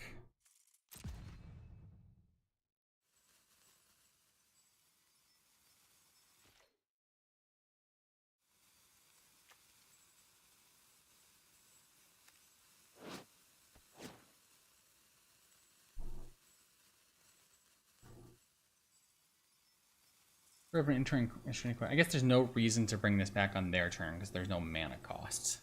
I can just do it next turn and replay it if that's what I end up wanting to do. I think they're only... did they not realize they wouldn't be able to attack?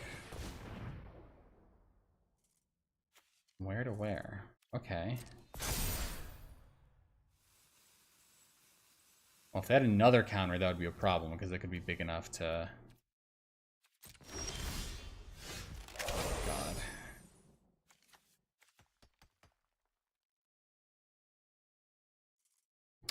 If I attack with the Breaker of Creation, I can't attack because they'll just block this and then we'll just have a 7/8 Hydra. Like, this effectively dies into itself. So what, do I just draw a card?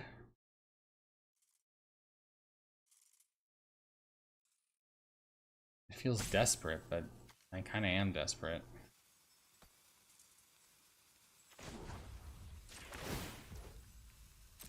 Come on, some sort of removal thing.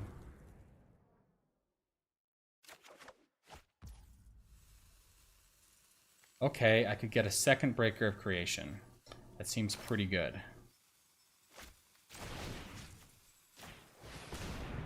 And it has hexproof from each color. So they're going to have a hell of a time removing this thing.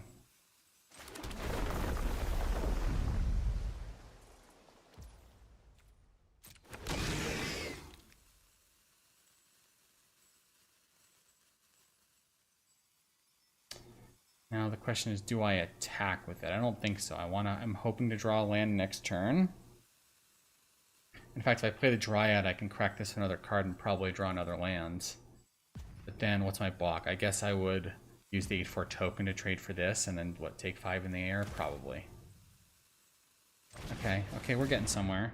Because I need this for the colorless mana to be able to draw cards off Snapping Voidfraw. And the hexproof from each color is going to be a real problem for them.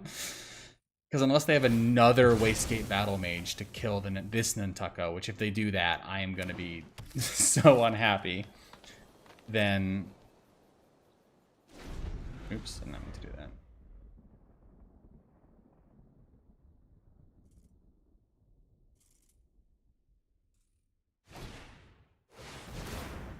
Oh, that does work. They can tap it down, but I wasn't blocking with it anyways. So they should have tapped down the token. That's what they should have done. Because this is the one that can't really block the 7/8.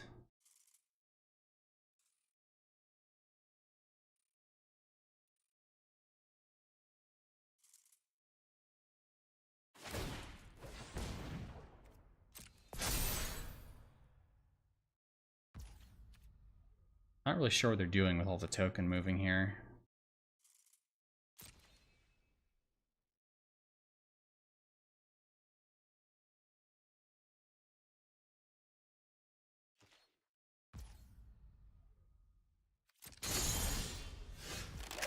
Okay. I'm probably going to want to draw a card anyways, so I guess I just do that.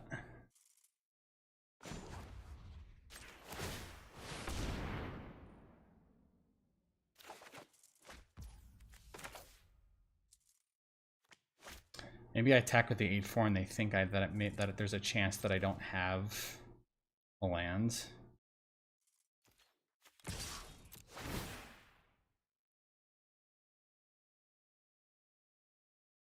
You know, these Annihilator triggers are going to add up.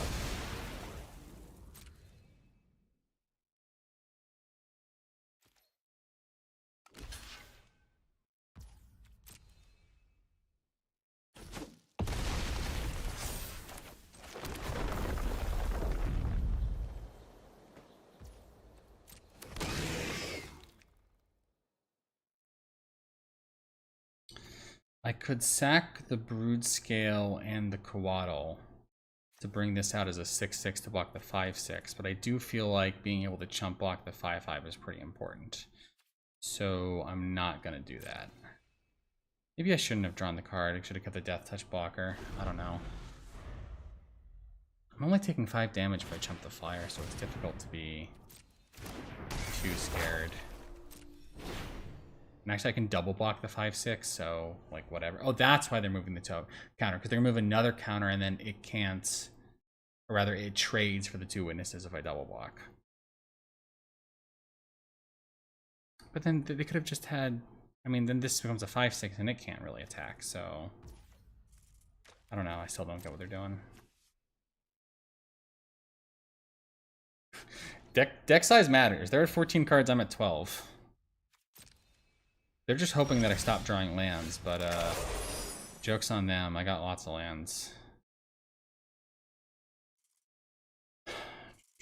So Annihilator 6 would do what? They'd sack 4 lands and 2 tokens. They could sack this. Also, they'll be able to sack that. Yeah, no, it's not time to attack with this one yet. Do I want to keep drawing cards? Wastegate Battle Mage is still insane, so probably.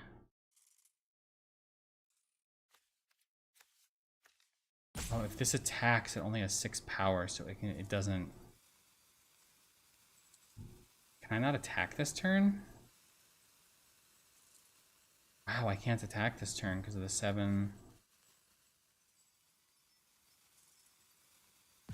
I guess I just draw my card. Come on. Wastegate Battle Mage, please.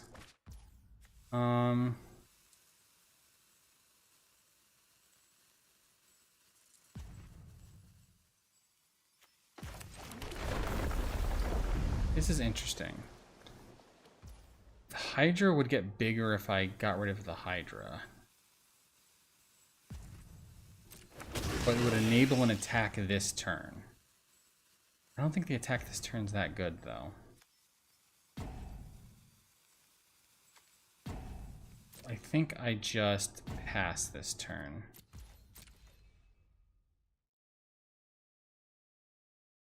I have 3 lands left in the deck. I don't really have an infinite number of these breakers. Discard 2 cards, investigate 4, or maybe just once for 2. Okay, once for 2 clues.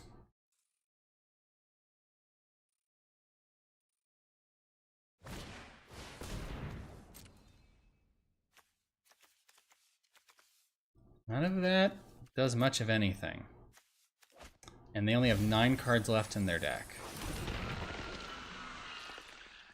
So if I attacked with all 3 of these next turn, that's Annihilator 6. So that's what? 2 clues? Yeah, no, they just have so many spawns that the Annihilator triggers don't really matter. Oh, they'll just shuffle something back in. They'll get the Writhing Chrysalis back. Okay, I understand where they're going with this. God, I'd love the Wastegate Battle Mage next turn to just kill this. Actually, now I just killed the Saga. What? Oh, they're gonna... What? No, you want the 3rd mode, because you want to get the Writhing Chrysalis back. What are you doing? You don't want more clues. I don't understand that at all. Why would they want more clues? They're gonna deck themselves. I mean, I guess they're never gonna deck them, but I don't get that at all. I thought they'd want to get the Writhing Chrysalis back. Maybe they want to draw until there's only a couple cards left and then put the Writhing Chrysalis in. This is interesting.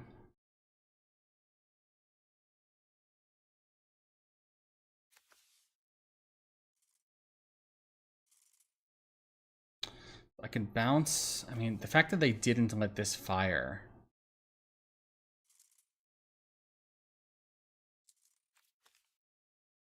I could get Wastegate Battle Mage.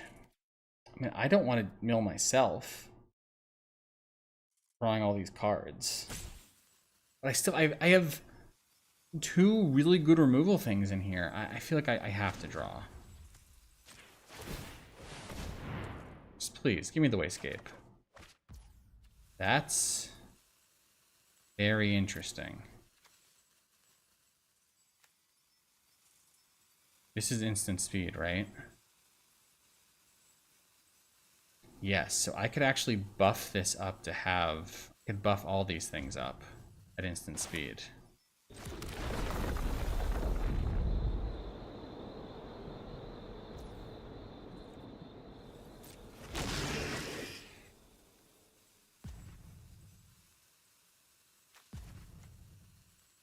I don't really want to Demon Fear any of these because they just get better when my opponent gets to replay them.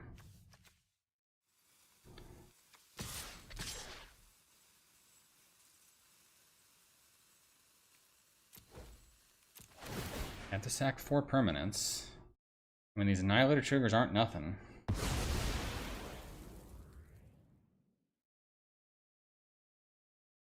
I'm not drawing any more cards. It might take me these 8 turns to win the game.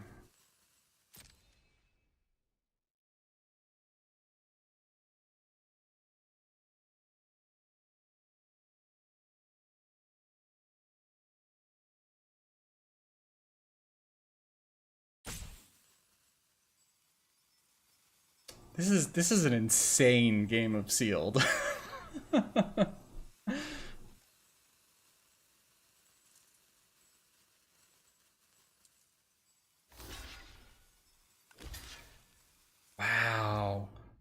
trading.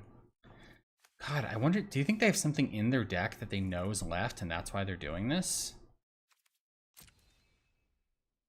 Because otherwise, this is like... Seems really grim for them to have to do that. Should I hold back this flyer? No. I'm not that worried about what they have left in their deck. I'm gonna get a flyer. Then if I can bounce the Hydra, I can just swing in and... Like, they're gonna have to sack so many lands the next time I attack.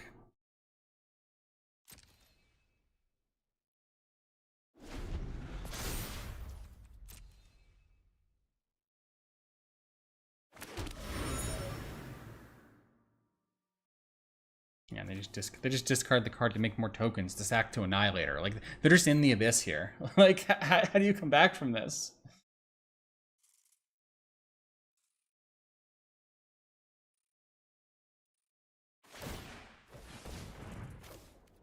I mean, I would think that they would want to get something back.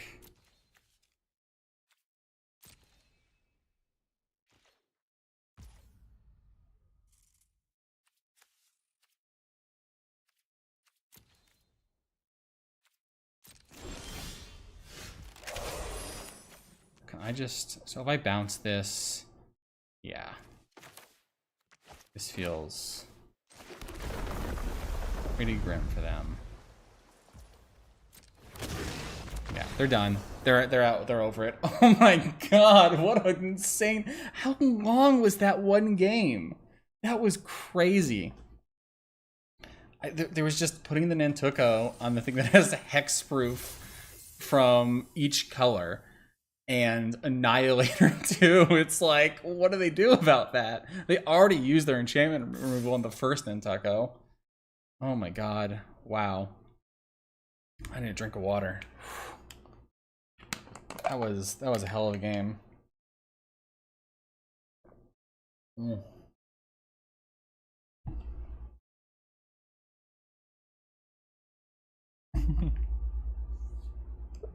I might upload that game standalone just to my channel. It's got to be one of the craziest games I've had this format.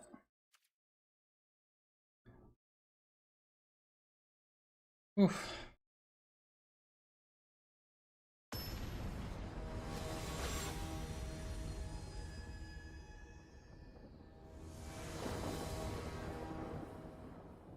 Wow. Okay, now let's think. How good is putting Nantuko on Nantuko? That's pretty good, right? That's pretty good, because if the first Nantuko doesn't get removed, I play a land and make another Nantuko, and then the next one makes 3 1/1s, and then if it doesn't get removed, the next one makes 4. I mean, it's like having a Scoot Swarm that's active on turn 3.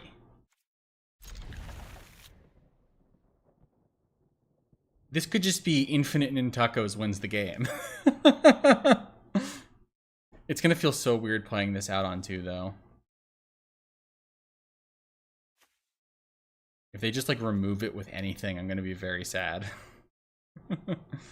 Maybe I don't. Maybe I play this on, no, I play this on 2, and then on turn... No, because I wanna pop up as soon as possible. Yeah, so I'm sad if it doesn't work out, but I'm gonna try to put a Nantuko on a Nantuko and start comboing off on turn 3. I did go first. They have to have 2 mana removal for a 1/1. For a 1/1. But it's just obscene. It's just game winning. And this is sealed, so... If they get black, it means they have removal. If they get green, they're in Eldrazi, and means they're late on removal. Yeah, okay, they could be late on removal. Oh, this is gonna be great. Okay. I'm just gonna play my Nantuko on turn 2. Yeah, opponent's like, wow, what a bad move. He must have no other creatures. This is a real desperation move from my opponent. No removal. Don't have removal. Oh yeah, they're just ramping. You never expect the Nantuko on the Nantuko in limited.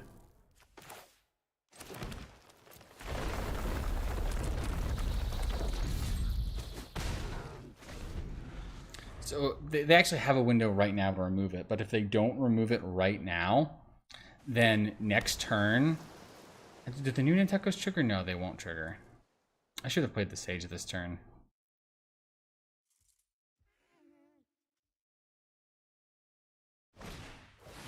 They don't have it.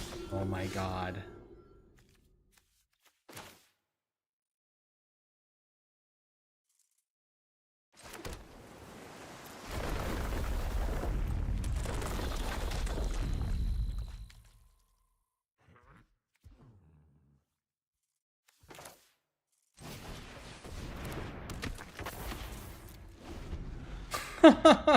So next turn, I will get another Nintuko and 3/1/1s.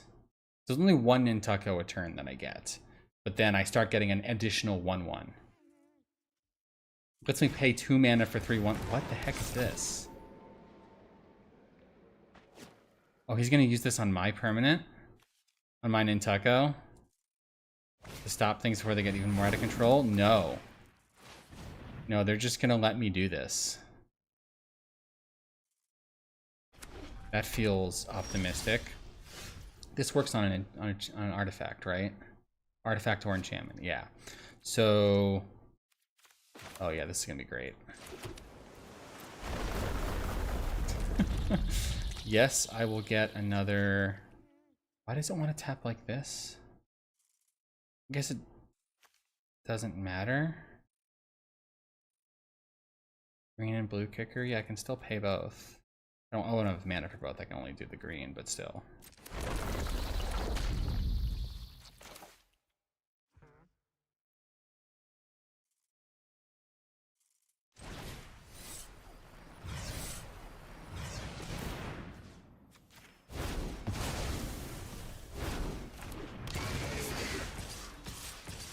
They eat 1, take 2.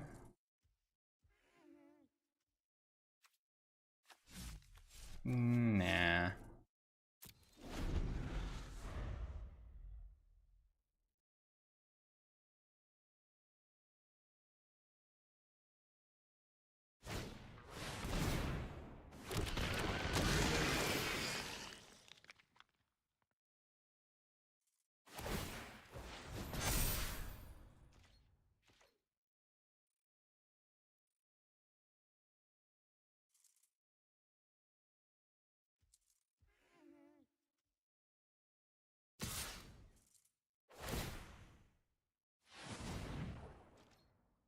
I'm just gonna block with 3/1/1s.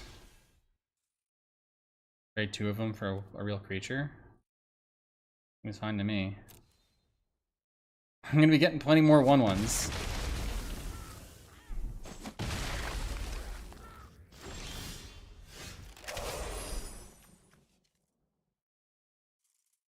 So I probably want to play this to... And I won't get to play my Eldrazi Ravager.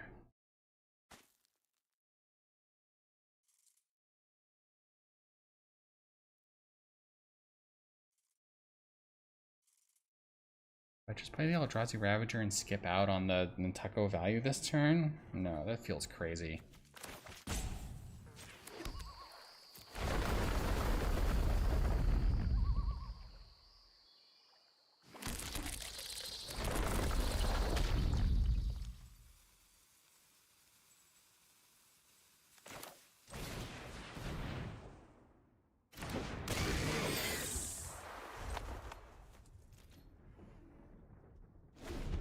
I have a Strength of the Harvest in this deck, which gives a creature +1/+1 for each creature you control. Just saying. I'm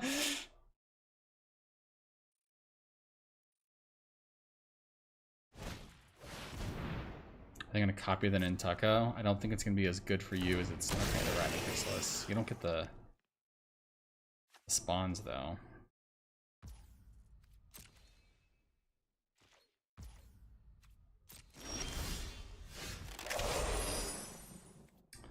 I think it feels weird. I think it's better for me to play this than the Ravager, because then I can start drawing cards, which will give me lands, which will give me more Nintukos, which will give me more 1/1s, until I just swing out and kill them one turn. Like, this feels like the game plan that I'm on right now. Because I get spawns from when I draw my second card each turn from the messenger. So I'm just like building up a big combo thing here. And then it won't matter how big the Writhing Chrysalises get, because I can just have chump blocks too. Oh wow, that matters. Kappa Cannoneer, Jesus.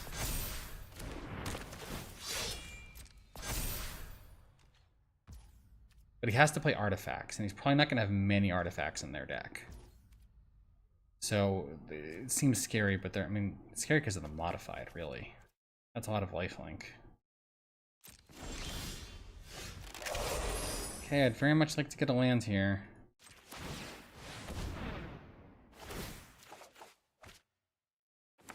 Oh boy.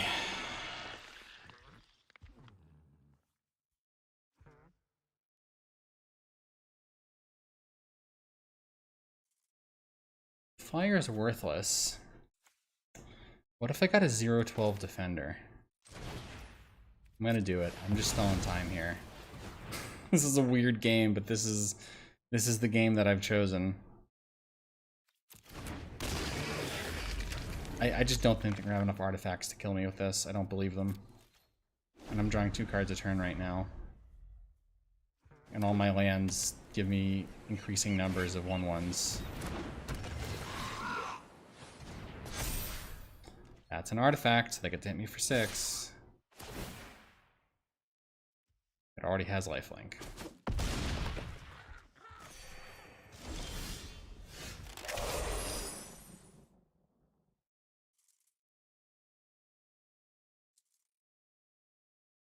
I could just gain 10 life.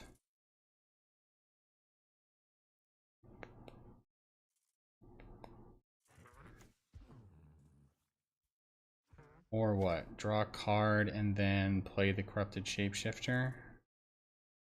I like drawing the card, because then if I get a land, I can do Nantucket. I would very much like a land.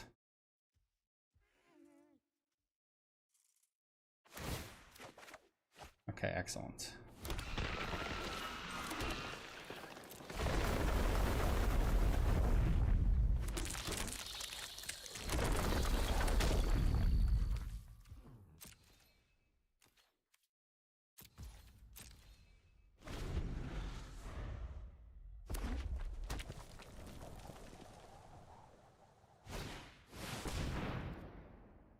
That's an artifact.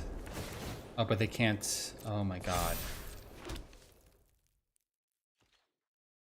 Okay, well, they can't kill me, and I am going to gain 1 billion life next turn. They're out of cards in their hand, so surely they're going to be out of artifacts. Surely.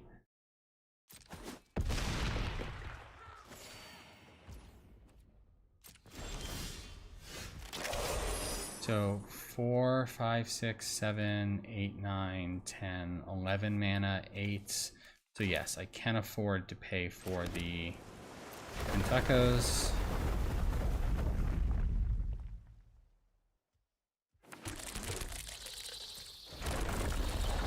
And then play Breaker of Creation.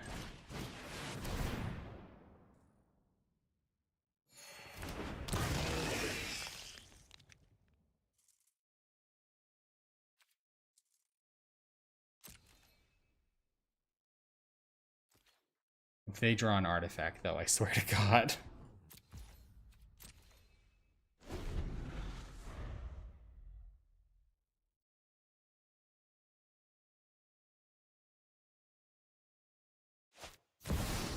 Shadow of the Second Sun. Oh my god. Double Writhing Chrysalis, Kappa Cannoneer, Shadow of the Second Sun, dear lord.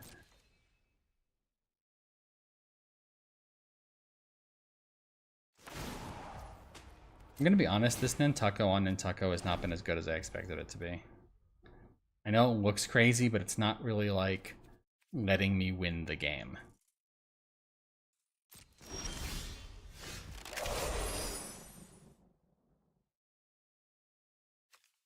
I would like to draw a card, please.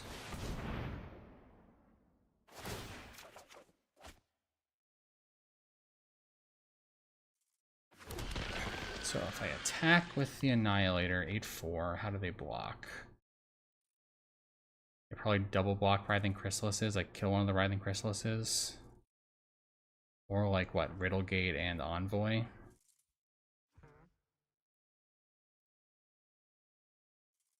There's not much else I can do with the 8/4 other than attack with it, so...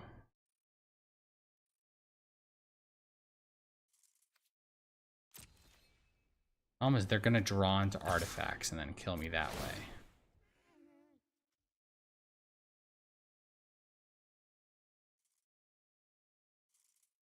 I might as well try and clean up their board considering I have infinite 1/1s.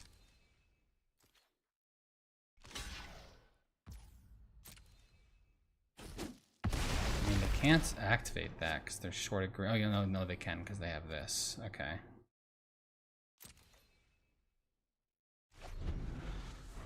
So if they draw an artifact, it's really bad. I guess they can't really equip it and play an artifact.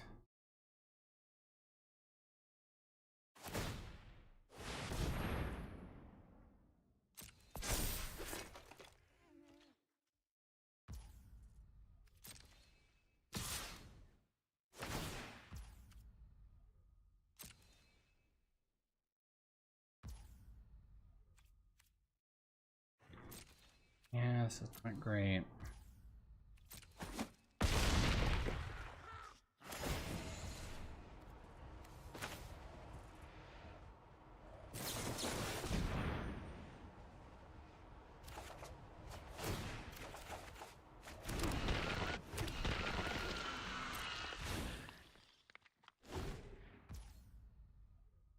So I can kill the 8/8, but that doesn't really help that much. If I swung out with everything, swung out with all the 1/1s, it would kill 1, 2, 3, 4, 5 of them, and then take 15 and gain more than 15. So what I have to kill is the Envoy of the Ancestors. But I wonder if it's too late for that.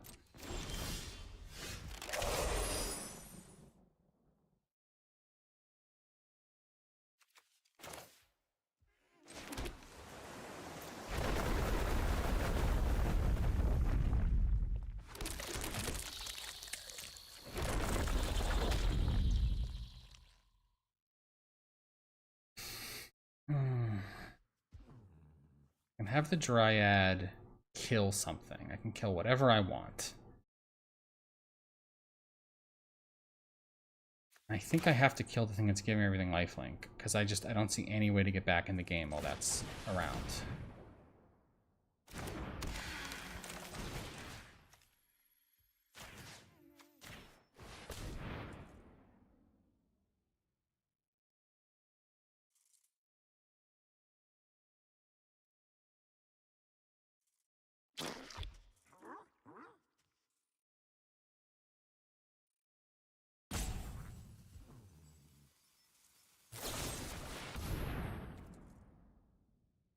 Oh my god, what?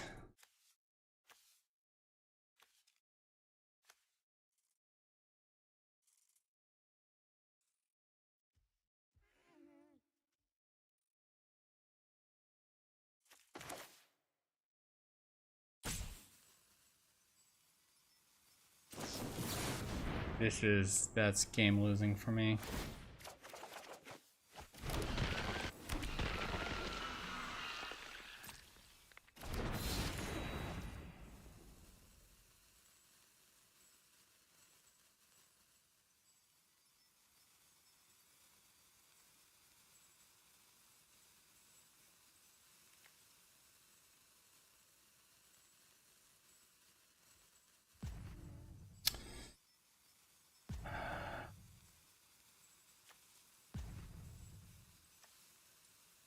Well, this on the 0/12 effectively stalls for as long as I want, because I'll have a 1/13 Death Touch Reach creature.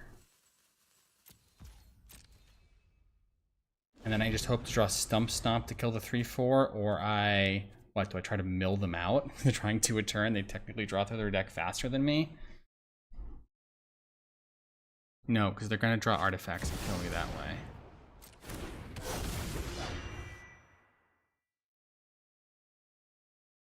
That's just a 3-mana 3/3, I think.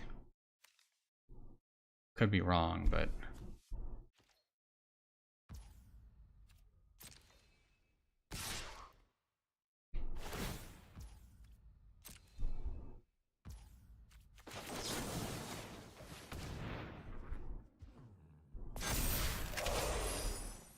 my creature's so tiny he can't see it, but it's a 1/13 reach death touch creature.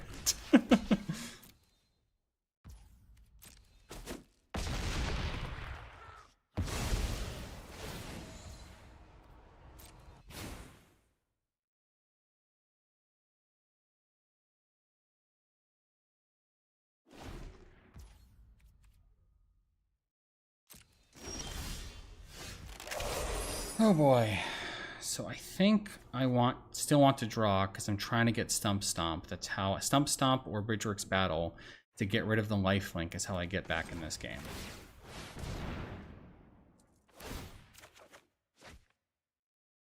Okay, no. But I can double Nantucko this turn.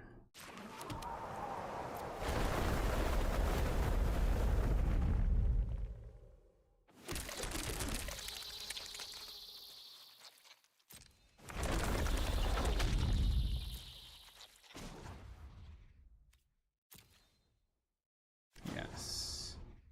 I have an island left, right? Yes, I do.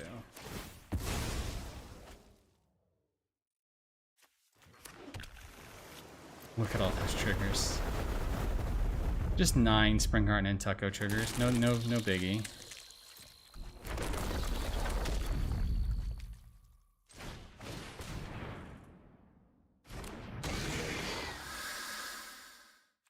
I could just play this Ravager. Probably wise if I'm planning to swing out at some point. Well, the spawns do help with if I were to draw Strength of the Harvest, because then I'd have an absolutely massive flyer, but because 21, I went to a lot of math, 36, 37, 38, 42, 44. Yes, with these, I'm pretty sure the flyer is a one-shot and would force them to chump. So it gives me an extra out. So I think I hold on to them because I don't think the 6/6 Annihilator one's doing a lot for me right now. What a weird game. Pass. I mean, I'm the one who made it the weird game. I did this. Oh, these are timed matches. I'm just noticing. I do have to watch the clock on this one, even though it's best of one. Dear Lord. The way I lose this game is to artifacts, right? Okay, that's not an artifact. I have enough blockers that I'm not super worried about trample.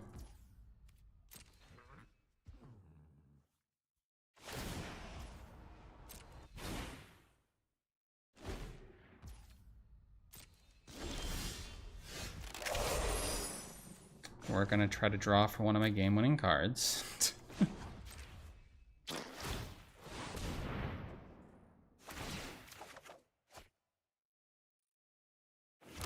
Okay.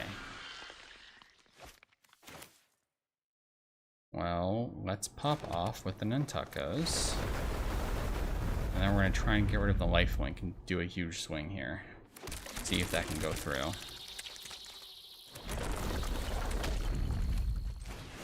Okay, take number 2, getting rid of the lifelink creature.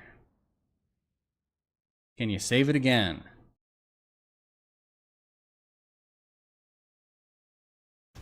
No. Excellent. So this does not buff up my 1/1s. So I will have 48. No, I don't want to attack with an Nantucko. So I'm just gonna have mere 36 1/1 swinging at them. That leaves me back plenty of blockers. Well, the creatures do have trample, but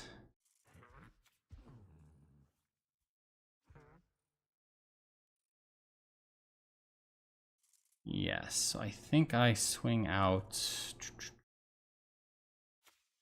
Do I attack with anything else?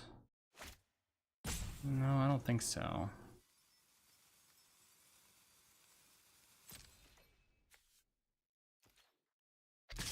How do I attack that entire group?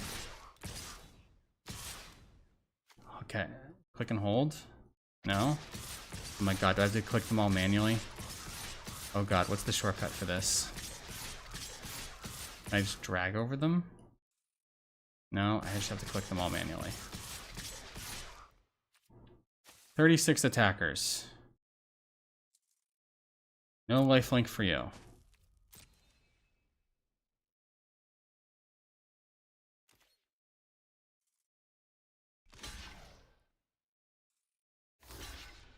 I'm going to play It That Heralds the End, so the spawns all have 2 health to help deal with the trample creatures on the crackback.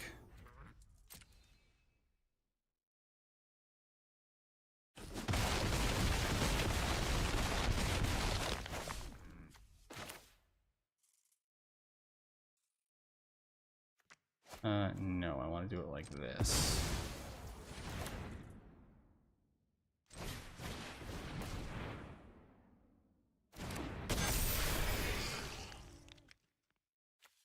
And then I'm going to get another 0-12 as well.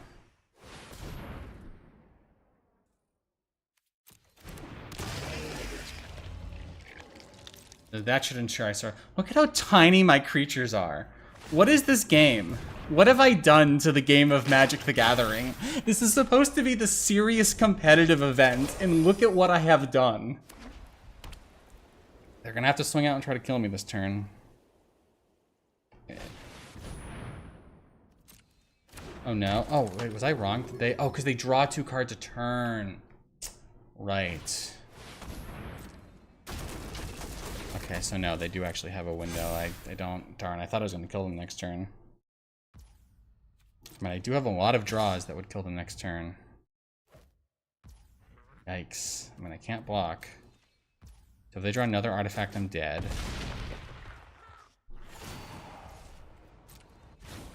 I should have played this turtle to draw an extra card.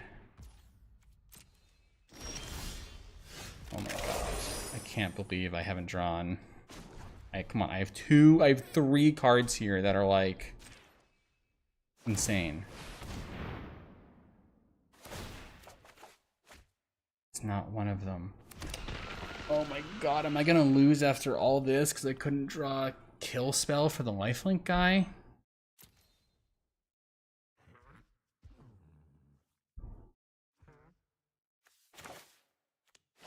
Okay, so they would gain 14, 17, 20 life and go to 50. And I have enough attackers that I think they're just dead. Through the lifelink.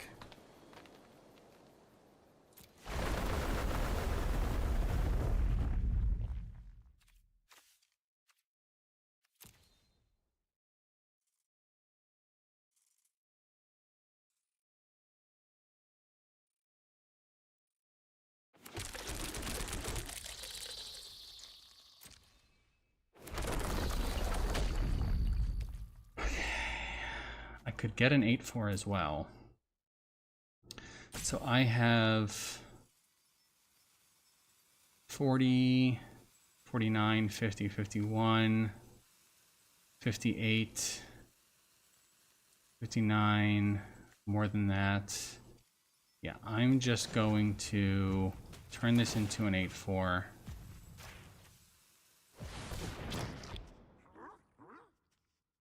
Hope they don't have removal and swing with everything. Because they can only gain, yeah. So otherwise I just feel like I died to the Kappa Cannoneer.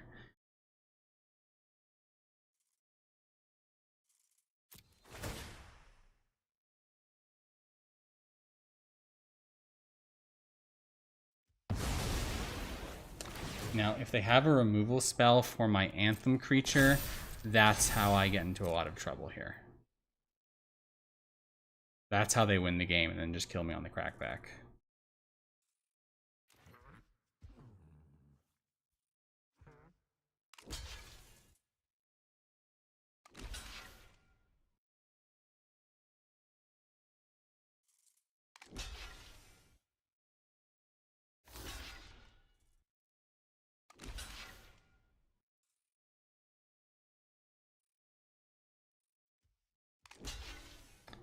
46, 50. I mean, I think I just win here.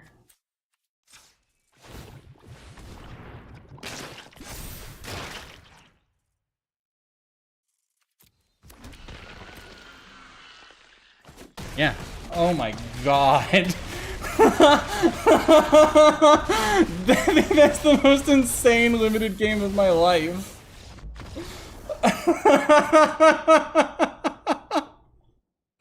Oh my god. Wow. This is absolutely crazy. Limited.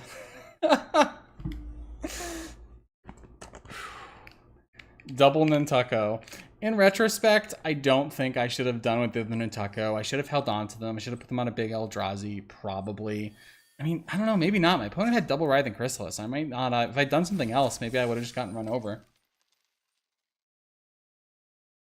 Oh my god. It's just I had so... Later in that game, I had so many targets that would have been insane to have an Nantucko on them. But I got there. Fair magic. Very fair magic.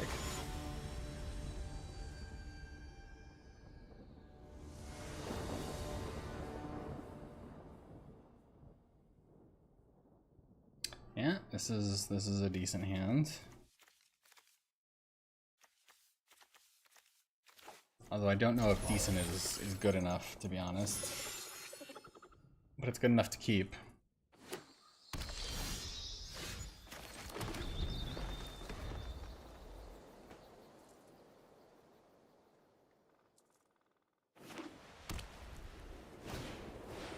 Okay, keep that green light counters thing going on.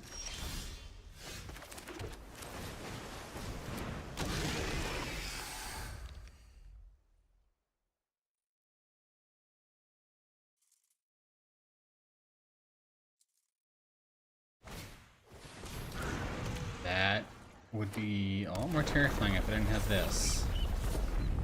Still relatively terrifying though, not gonna lie. So I can't do it this turn because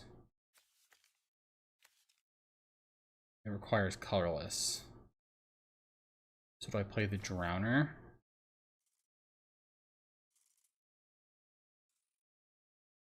And they're gonna hit me for what, 4 next turn? I could play the Evolution Witness. No, because I have to activate it this turn.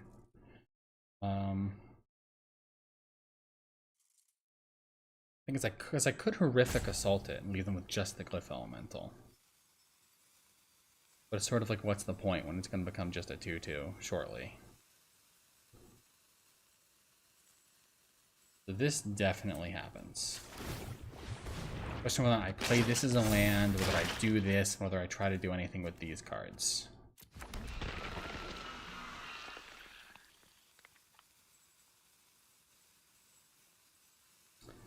Next turn, because it's going to be 1, 2, 3, 4.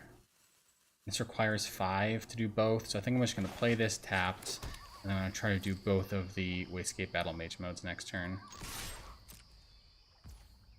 Kill the Glyph, bounce whatever they play this turn.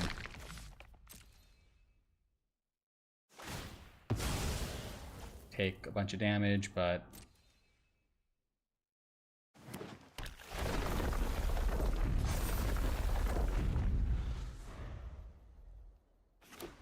okay, good. They don't have another one, thank God. So I got a 12 here, but that's gonna be pretty good for me. It's a good bounce target. Their stuff's gonna get exiled, it's not gonna die.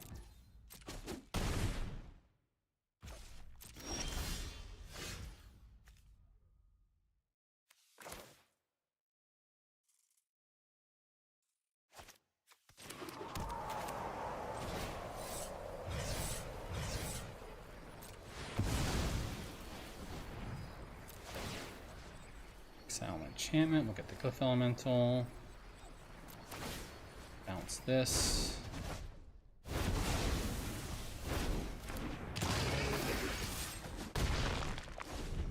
And then if they attack, I can trade and then Evolution Witness back the Battle Mage. Oh my god, that's so crazy.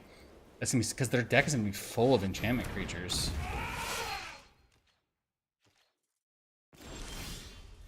Okay, they're not crazy enough to offer that trade. I'm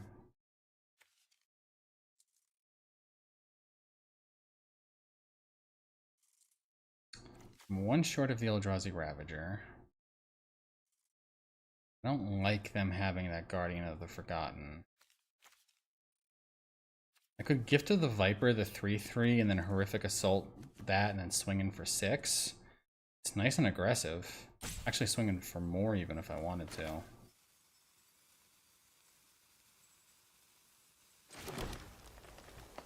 Actually then I don't have to do that. I could just do this and then Horrific Assault. And then this gives them a reason to kill my Wastegate Battle Mage, which is what I want them to do, because I want to be able to bring it back with Evolution Witness to get the cast trigger again.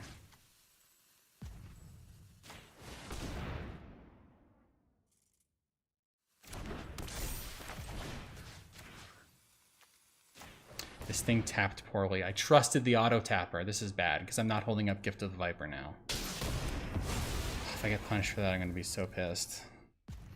The auto tapper really does not behave well with these lands. I should know better than to trust the auto tapper.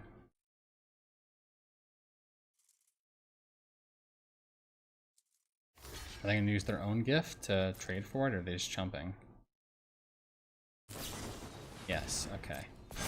But I'm happy with this. I was trying to incentivize them to make that trade because they're going to have more great bounce because they're counters deck, right? So a ton of their creatures are enchantments. Oof, that's not any of those things.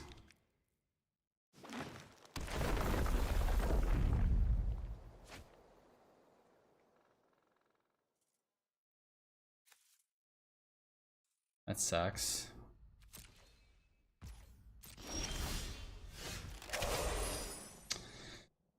Unfortunately, that's a fight.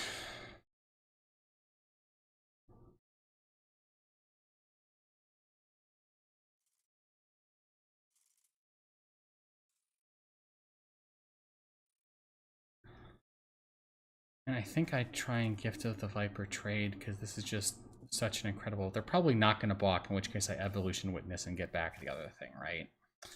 But this is such like a great value engine that I'm happy to sort of like 2-for-1 myself here, 1 here. 2-for-1 myself here. Get that off the board, okay.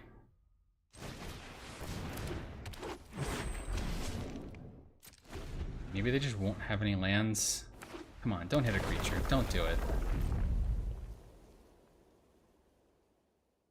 Okay, God, thank God. Okay, I'm gonna get my thing back.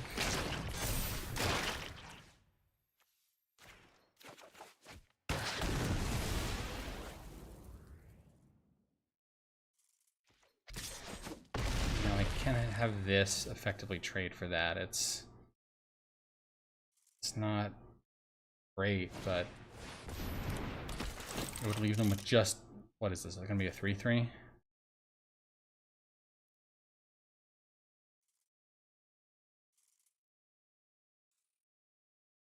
Or are they gonna put the counter on the 7/5? If they put it on the 7/5, that'd be crazy. Okay. I don't want to trade this for the 7/5. Yeah, I have to do this, and I just need 1 turn of them not drawing anything huge and scary.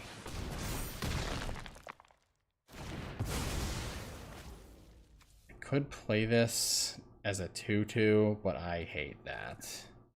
I mean, I could Gift to the Viper and eat their creature. You know what? They have no cards in hand. I'm gonna play this as a 2/2. I'm at 8.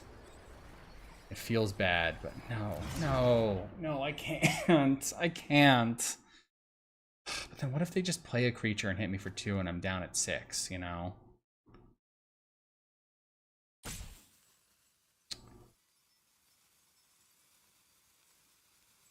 I mean, if I do this, it will eat 1 creature and trade for another.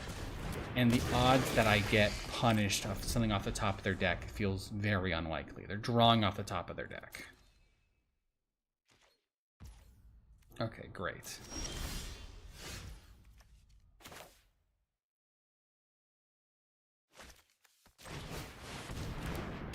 Okay, no stops. They have nothing. Bodes well for me.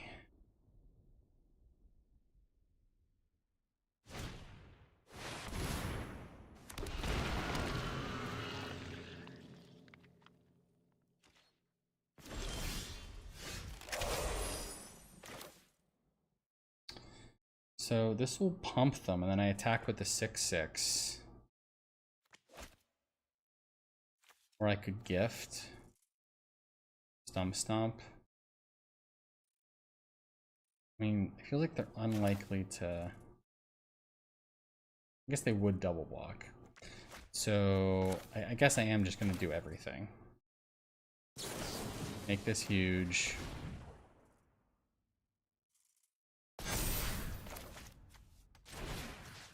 Have it kill this.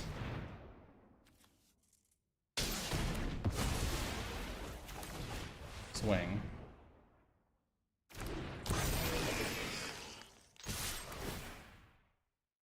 They sack a plains, presumably.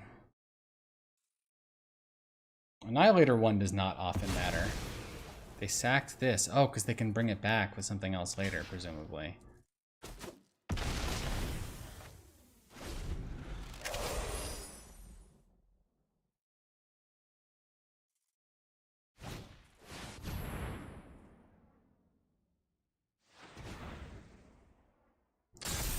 Okay, I mean, this is kind of scary. It's less scary now. 3/3 flying or 2/5 vigilance? Probably 3/3 flying. Oh yeah, 3/3 flying wins the game next turn, so yeah. Actually, technically so is the vigilance with the anthem, but... And if they kill this, I can actually sack 2 Eldrazi to bring it back if I want to. Yeah, okay, they're dead. Oof! We got off to a rough start, but I think that puts us in the range where I get at least half a refund for that. Yeah, okay, we're at the... No, it's not quite half. Okay. 2k gems, one more will get the refund, and then another one in this insane, crazy run will get a box. So here we go, just 2 more. I mean, I think this deck can go the distance. It's been doing some pretty crazy things. It's just... the variance and power level of the cards in my deck is pretty wild. And sometimes you just get run over by double Writhing Chrysalis.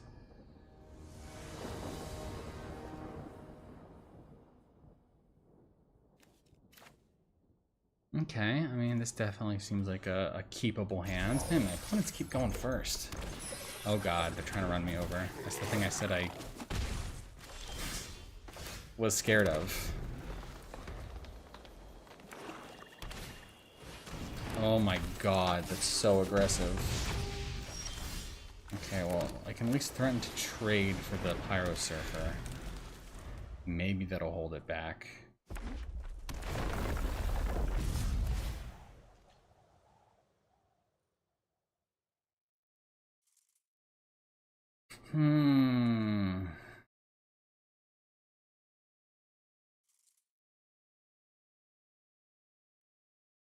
No, I'm gonna try to Horrific Assault to trade for 2 things. The problem is that ends up being the only thing I can do this turn, which I think means I want to play this tapped. I wish I could get an Eldrazi out to get the life. It would be incredible in this matchup. Okay, great. No removal spell to blow me out. So then I think I play this tapped.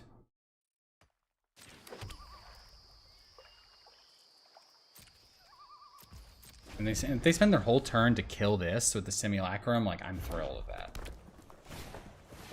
Great, and I get to exile that. Incredible. Okay. I'm feeling a lot better now. Because they can't really attack with the 1/1 this turn, and then I can exile that. Interesting. Wow. They actually, that's crazy that they I mean, yeah, that does get 3 damage in, and I can't, because I need the colorless to be able to exile the cranial ram.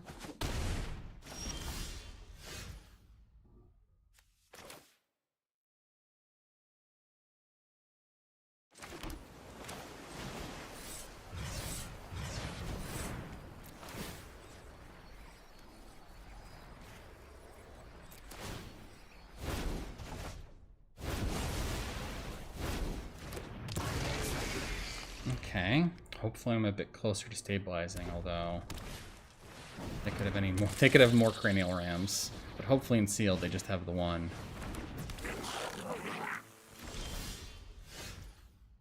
Okay, this feels like a good time to draw cards. I'm just gonna pass.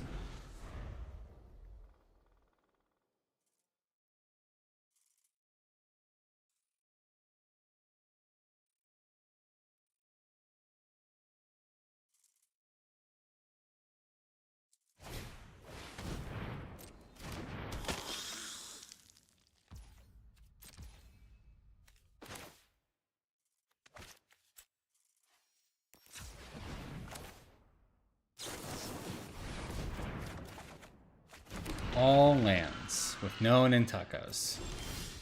Okay. Oh, the problem is I don't really have any good targets for Nintako right now, which is crazy to say in this deck.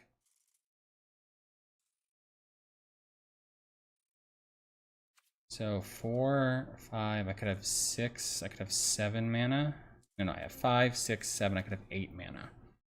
Which means I could Bridgeworks Battle and just Unfathomable Truths again to try to find... Because I want to play something better to put this Nintako on. I mean, I could put it on like the 1/2 Death Touch, but that doesn't really... I don't want a ton of Death Touchers. This costs 4, so they wouldn't be able to do it in response if I just try and kill the vampire. So yeah, I'm gonna just kill the vampire and go again.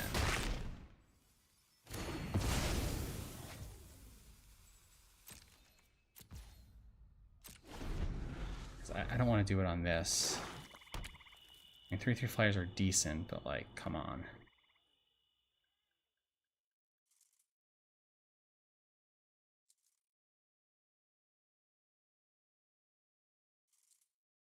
And the fact that I did nothing last turn and it still doesn't really... Yeah, they still can't attack or do anything. That bodes really well for me.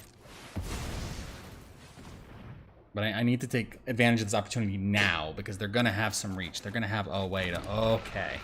Here we go. Yes. Breaker of Creation. Excellent. Excellent, excellent. Breaker of Creation. So I'll just play this. I will Breaker of Creation.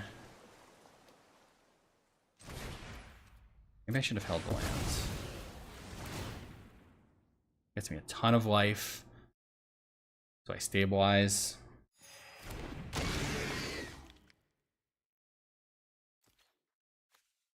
It can't kill the Simulacrum because it has hexproof from each color. And then I will just pass. I mean, look at that. I just gained 10 life. Wow, yeah. Nope. Can't do that in the 8/4. And there's about to be a lot of those 8/4s, let me tell you. Oh my god, I can do it twice. Can I do it twice and pay for it twice? 6, 7...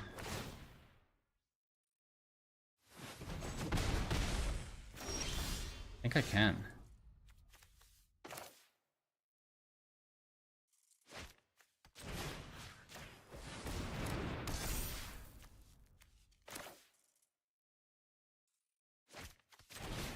Oh my god. My opponent's gotta be like, you've gotta be kidding me.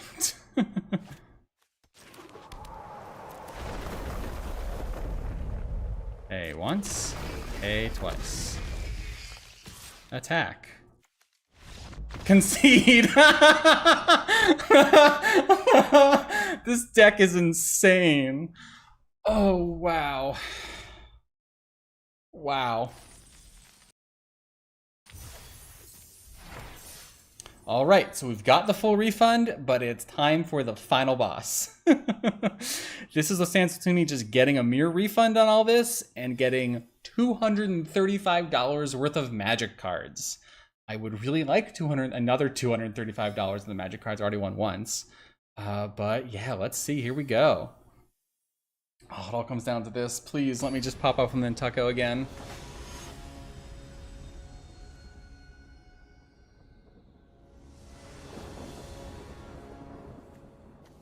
Okay. Kind of an interesting hands. I'm probably gonna want to play the Drown or tap turn 1. Well, I'm gonna have an opportunity on turn 3 to play it if I don't draw lands. No, I don't want to. This card is not. It's a backup plan. It's just in case I draw it late. I really just want to play it as a land. I have much better things to copy with Tucko and whatnot.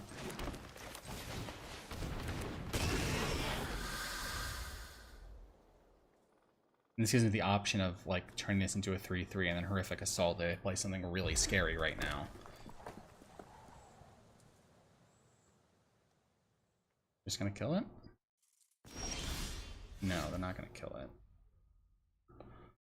Well, it sounds like they might have a removal spell, so I think I'm gonna give up on a damage to be able to have the option to activate it in response to a removal spell.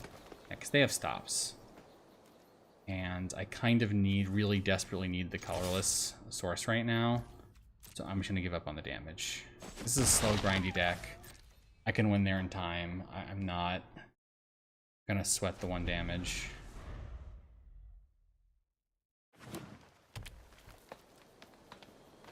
Interesting colors. Yeah, there's like a commander card in these colors, right?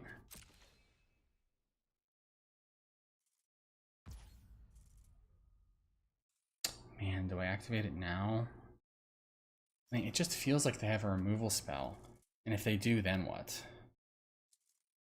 No, the hand just does nothing if I don't get to activate this. If they continue to do nothing next turn, which is incredibly unlikely, I will activate it next turn because I do now have the Unfathomable Truths lined up.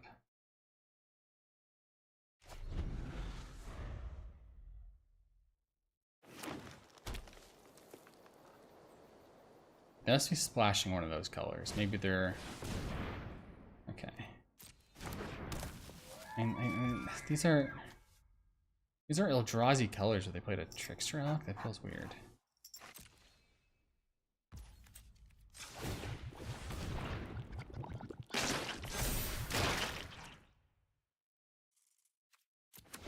I could play an Eldrazi Ravager and just make them start sacking things because they have so few permanents in play right now. It does feel pretty good. And then maybe we'll trade this off first, which will put them in even more dire of a position.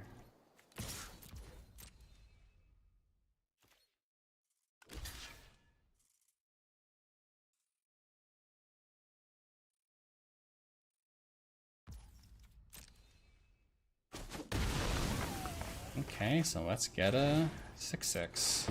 I mean, that Annihilator 1 when all they have in play is 4 lands, like, if they don't have a removal spell, and like, they would have to be a red removal spell, right? Or like a blue bounce thing. Because if they bounce, I don't have the colorless source to replay it immediately. Okay, that also works. Problem is they're going to exile, so I won't be able to return it, which sucks.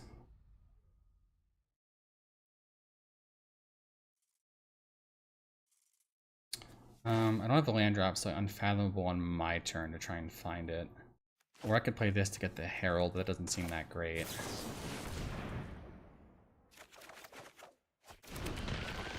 Interesting. So the Tucko on the Ravager is like an incredibly high-risk play that I have access to, just to like make another one. Not this turn, but next turn, because they don't currently have the colorless source to be able to exile it.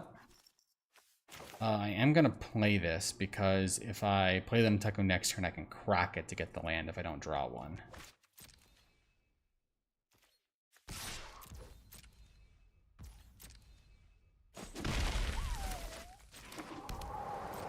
Because they're not like super incentivized to exile this. If I don't find a colorless source, then like, what are they gonna do? Burn another removal spell? I think they already burned a removal on. Okay, now they have the colorless source, so it doesn't really make sense anymore. I'm probably on like an It That Heralds Nantucket plan, which means I kind of want to draw land.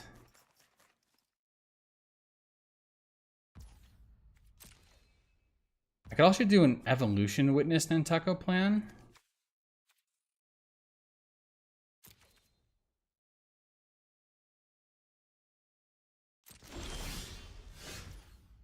Because the Evolution Witness is that, like, you know, once I get the second one in play, it's, I mean, it's an infinite mana sink. I can just keep recurring creatures. So I have 4, 5, 6, 7. So I could play the Witness, play the Nantucket. Oh, but I can't crack this for the land. Ugh. I have the 7 mana, but I don't get the Nantucket trigger.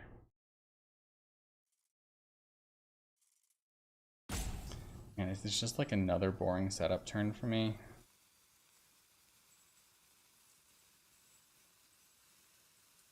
I mean, I could just Nantucket an infinite number of 3/3 flyers. Maybe that's better than getting cute. No, I like the Witnesses. Okay, so I'm gonna set up for that by just getting tons of mana.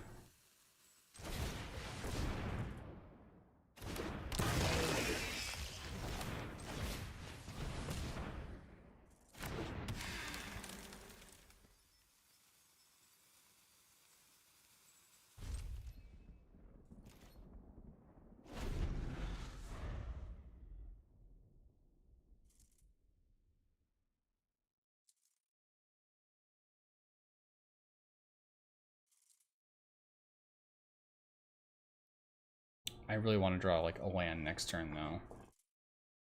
I need to start drawing the lands. I guess this will help me draw cards once I get the Nantucket thing online.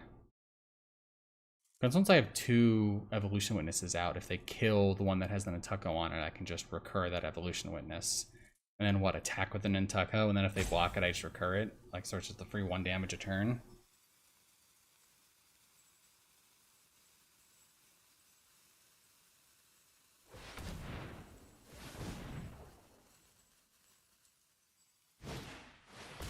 Hey, wait a second. Wait a second. That's my deck. Is this what the 6-1 matches? Just Nantucket mirrors all day? Okay. It's fine. I have 2 Nantuckets. And I have an Evolution Witness.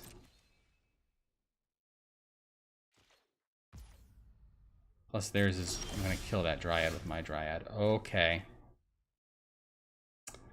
Never mind. Well, I'm gonna stop them from doing their shenanigans, and then I'm just gonna play the Breaker of Creation.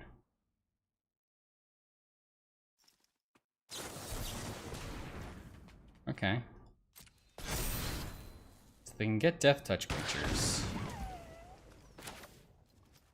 but I'm gonna be that is hex. Now, to be fair, hexproof from each color in this matchup. They could have colorless ways to remove it because they are playing Eldrazi. Like, actually, this is not devoid.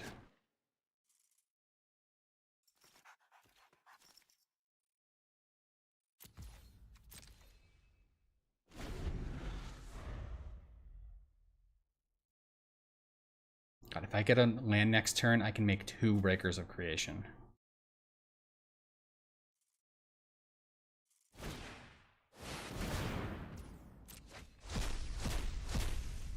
Okay, they're gonna have lots of Nightshade Dryads. I get it. You didn't have to play a 6/5 for that. You could have just played a land.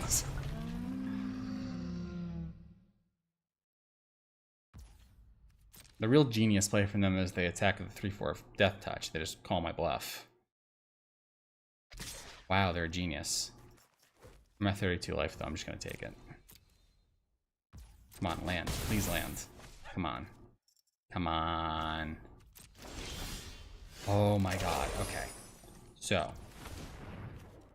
we're gonna have to actually do some math here. So if I was to get 3 activations, that would be all of this plus 1, 2, 3, 4. So I think I can actually afford 3 activations. So we're just going to tap this for mana.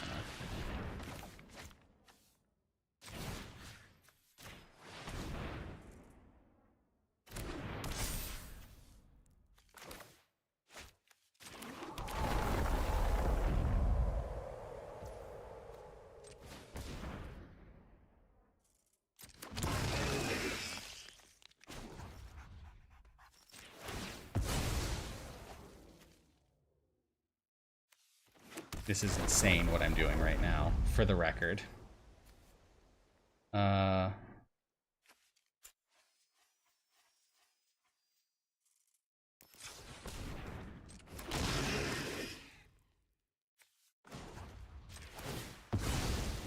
Dude, I just made 3 Breaker of Creation tokens this turn. This is crazy. This is absolutely crazy. Do I even need to keep this Breaker of Creation around, or can I just attack with it? No, I'll just wait to next turn to attack when I'm attacking with Annihilator 8. Like, what are they going to do about that? I'm at 29 life.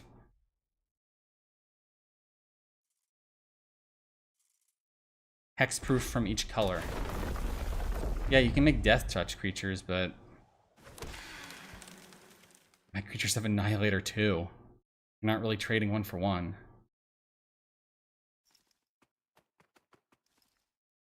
If they attack with the Altasaur, I'm just going to take 6 damage. Oh my god. Wow, and then I can't bring that back with Evolution Witness because they exiled it. That sucks.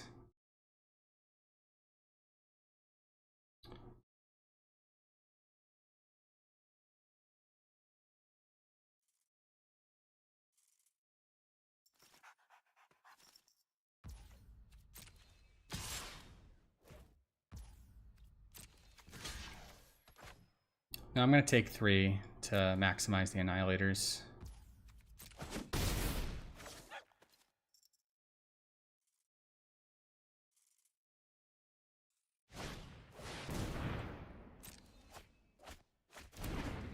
Ooh, Strength of the Harvest is pretty scary on the Altasaur, but they're going to have to sack a lot of permanents before that thing comes down.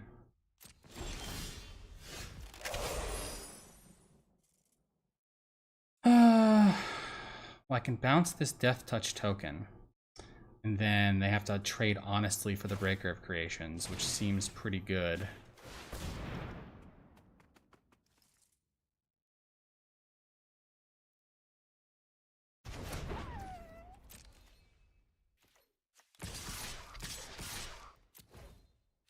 Annihilator 8. And you can only kill one of these?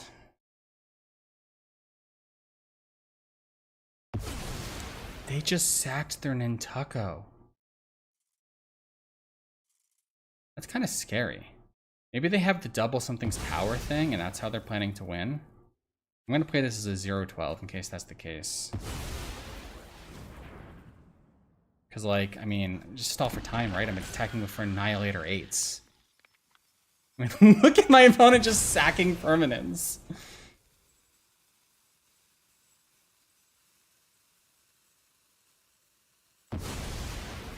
They have 2 lands.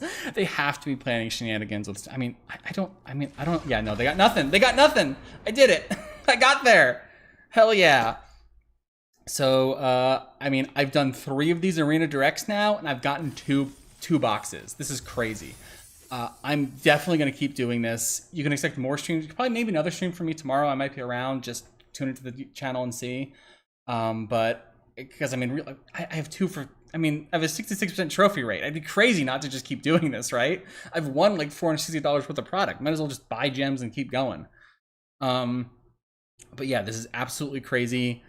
This deck was insane. I mean, just double Nantuko. I mean, there was the game where I Nantuko'd on Nantuko'd and just like created increasing numbers of 1/1s and attacked through their lifelink. I made so many Breaker Creation tokens. Oh my god. This has been a sick deck, an incredible run. super thrilled with this other box. Thank you so much for tuning in. I'm going to stop the stream here, but I'll be around. I'm probably going to upload this video elsewhere if you're watching this later. Thank you so much for watching, and I'll see you in the next one.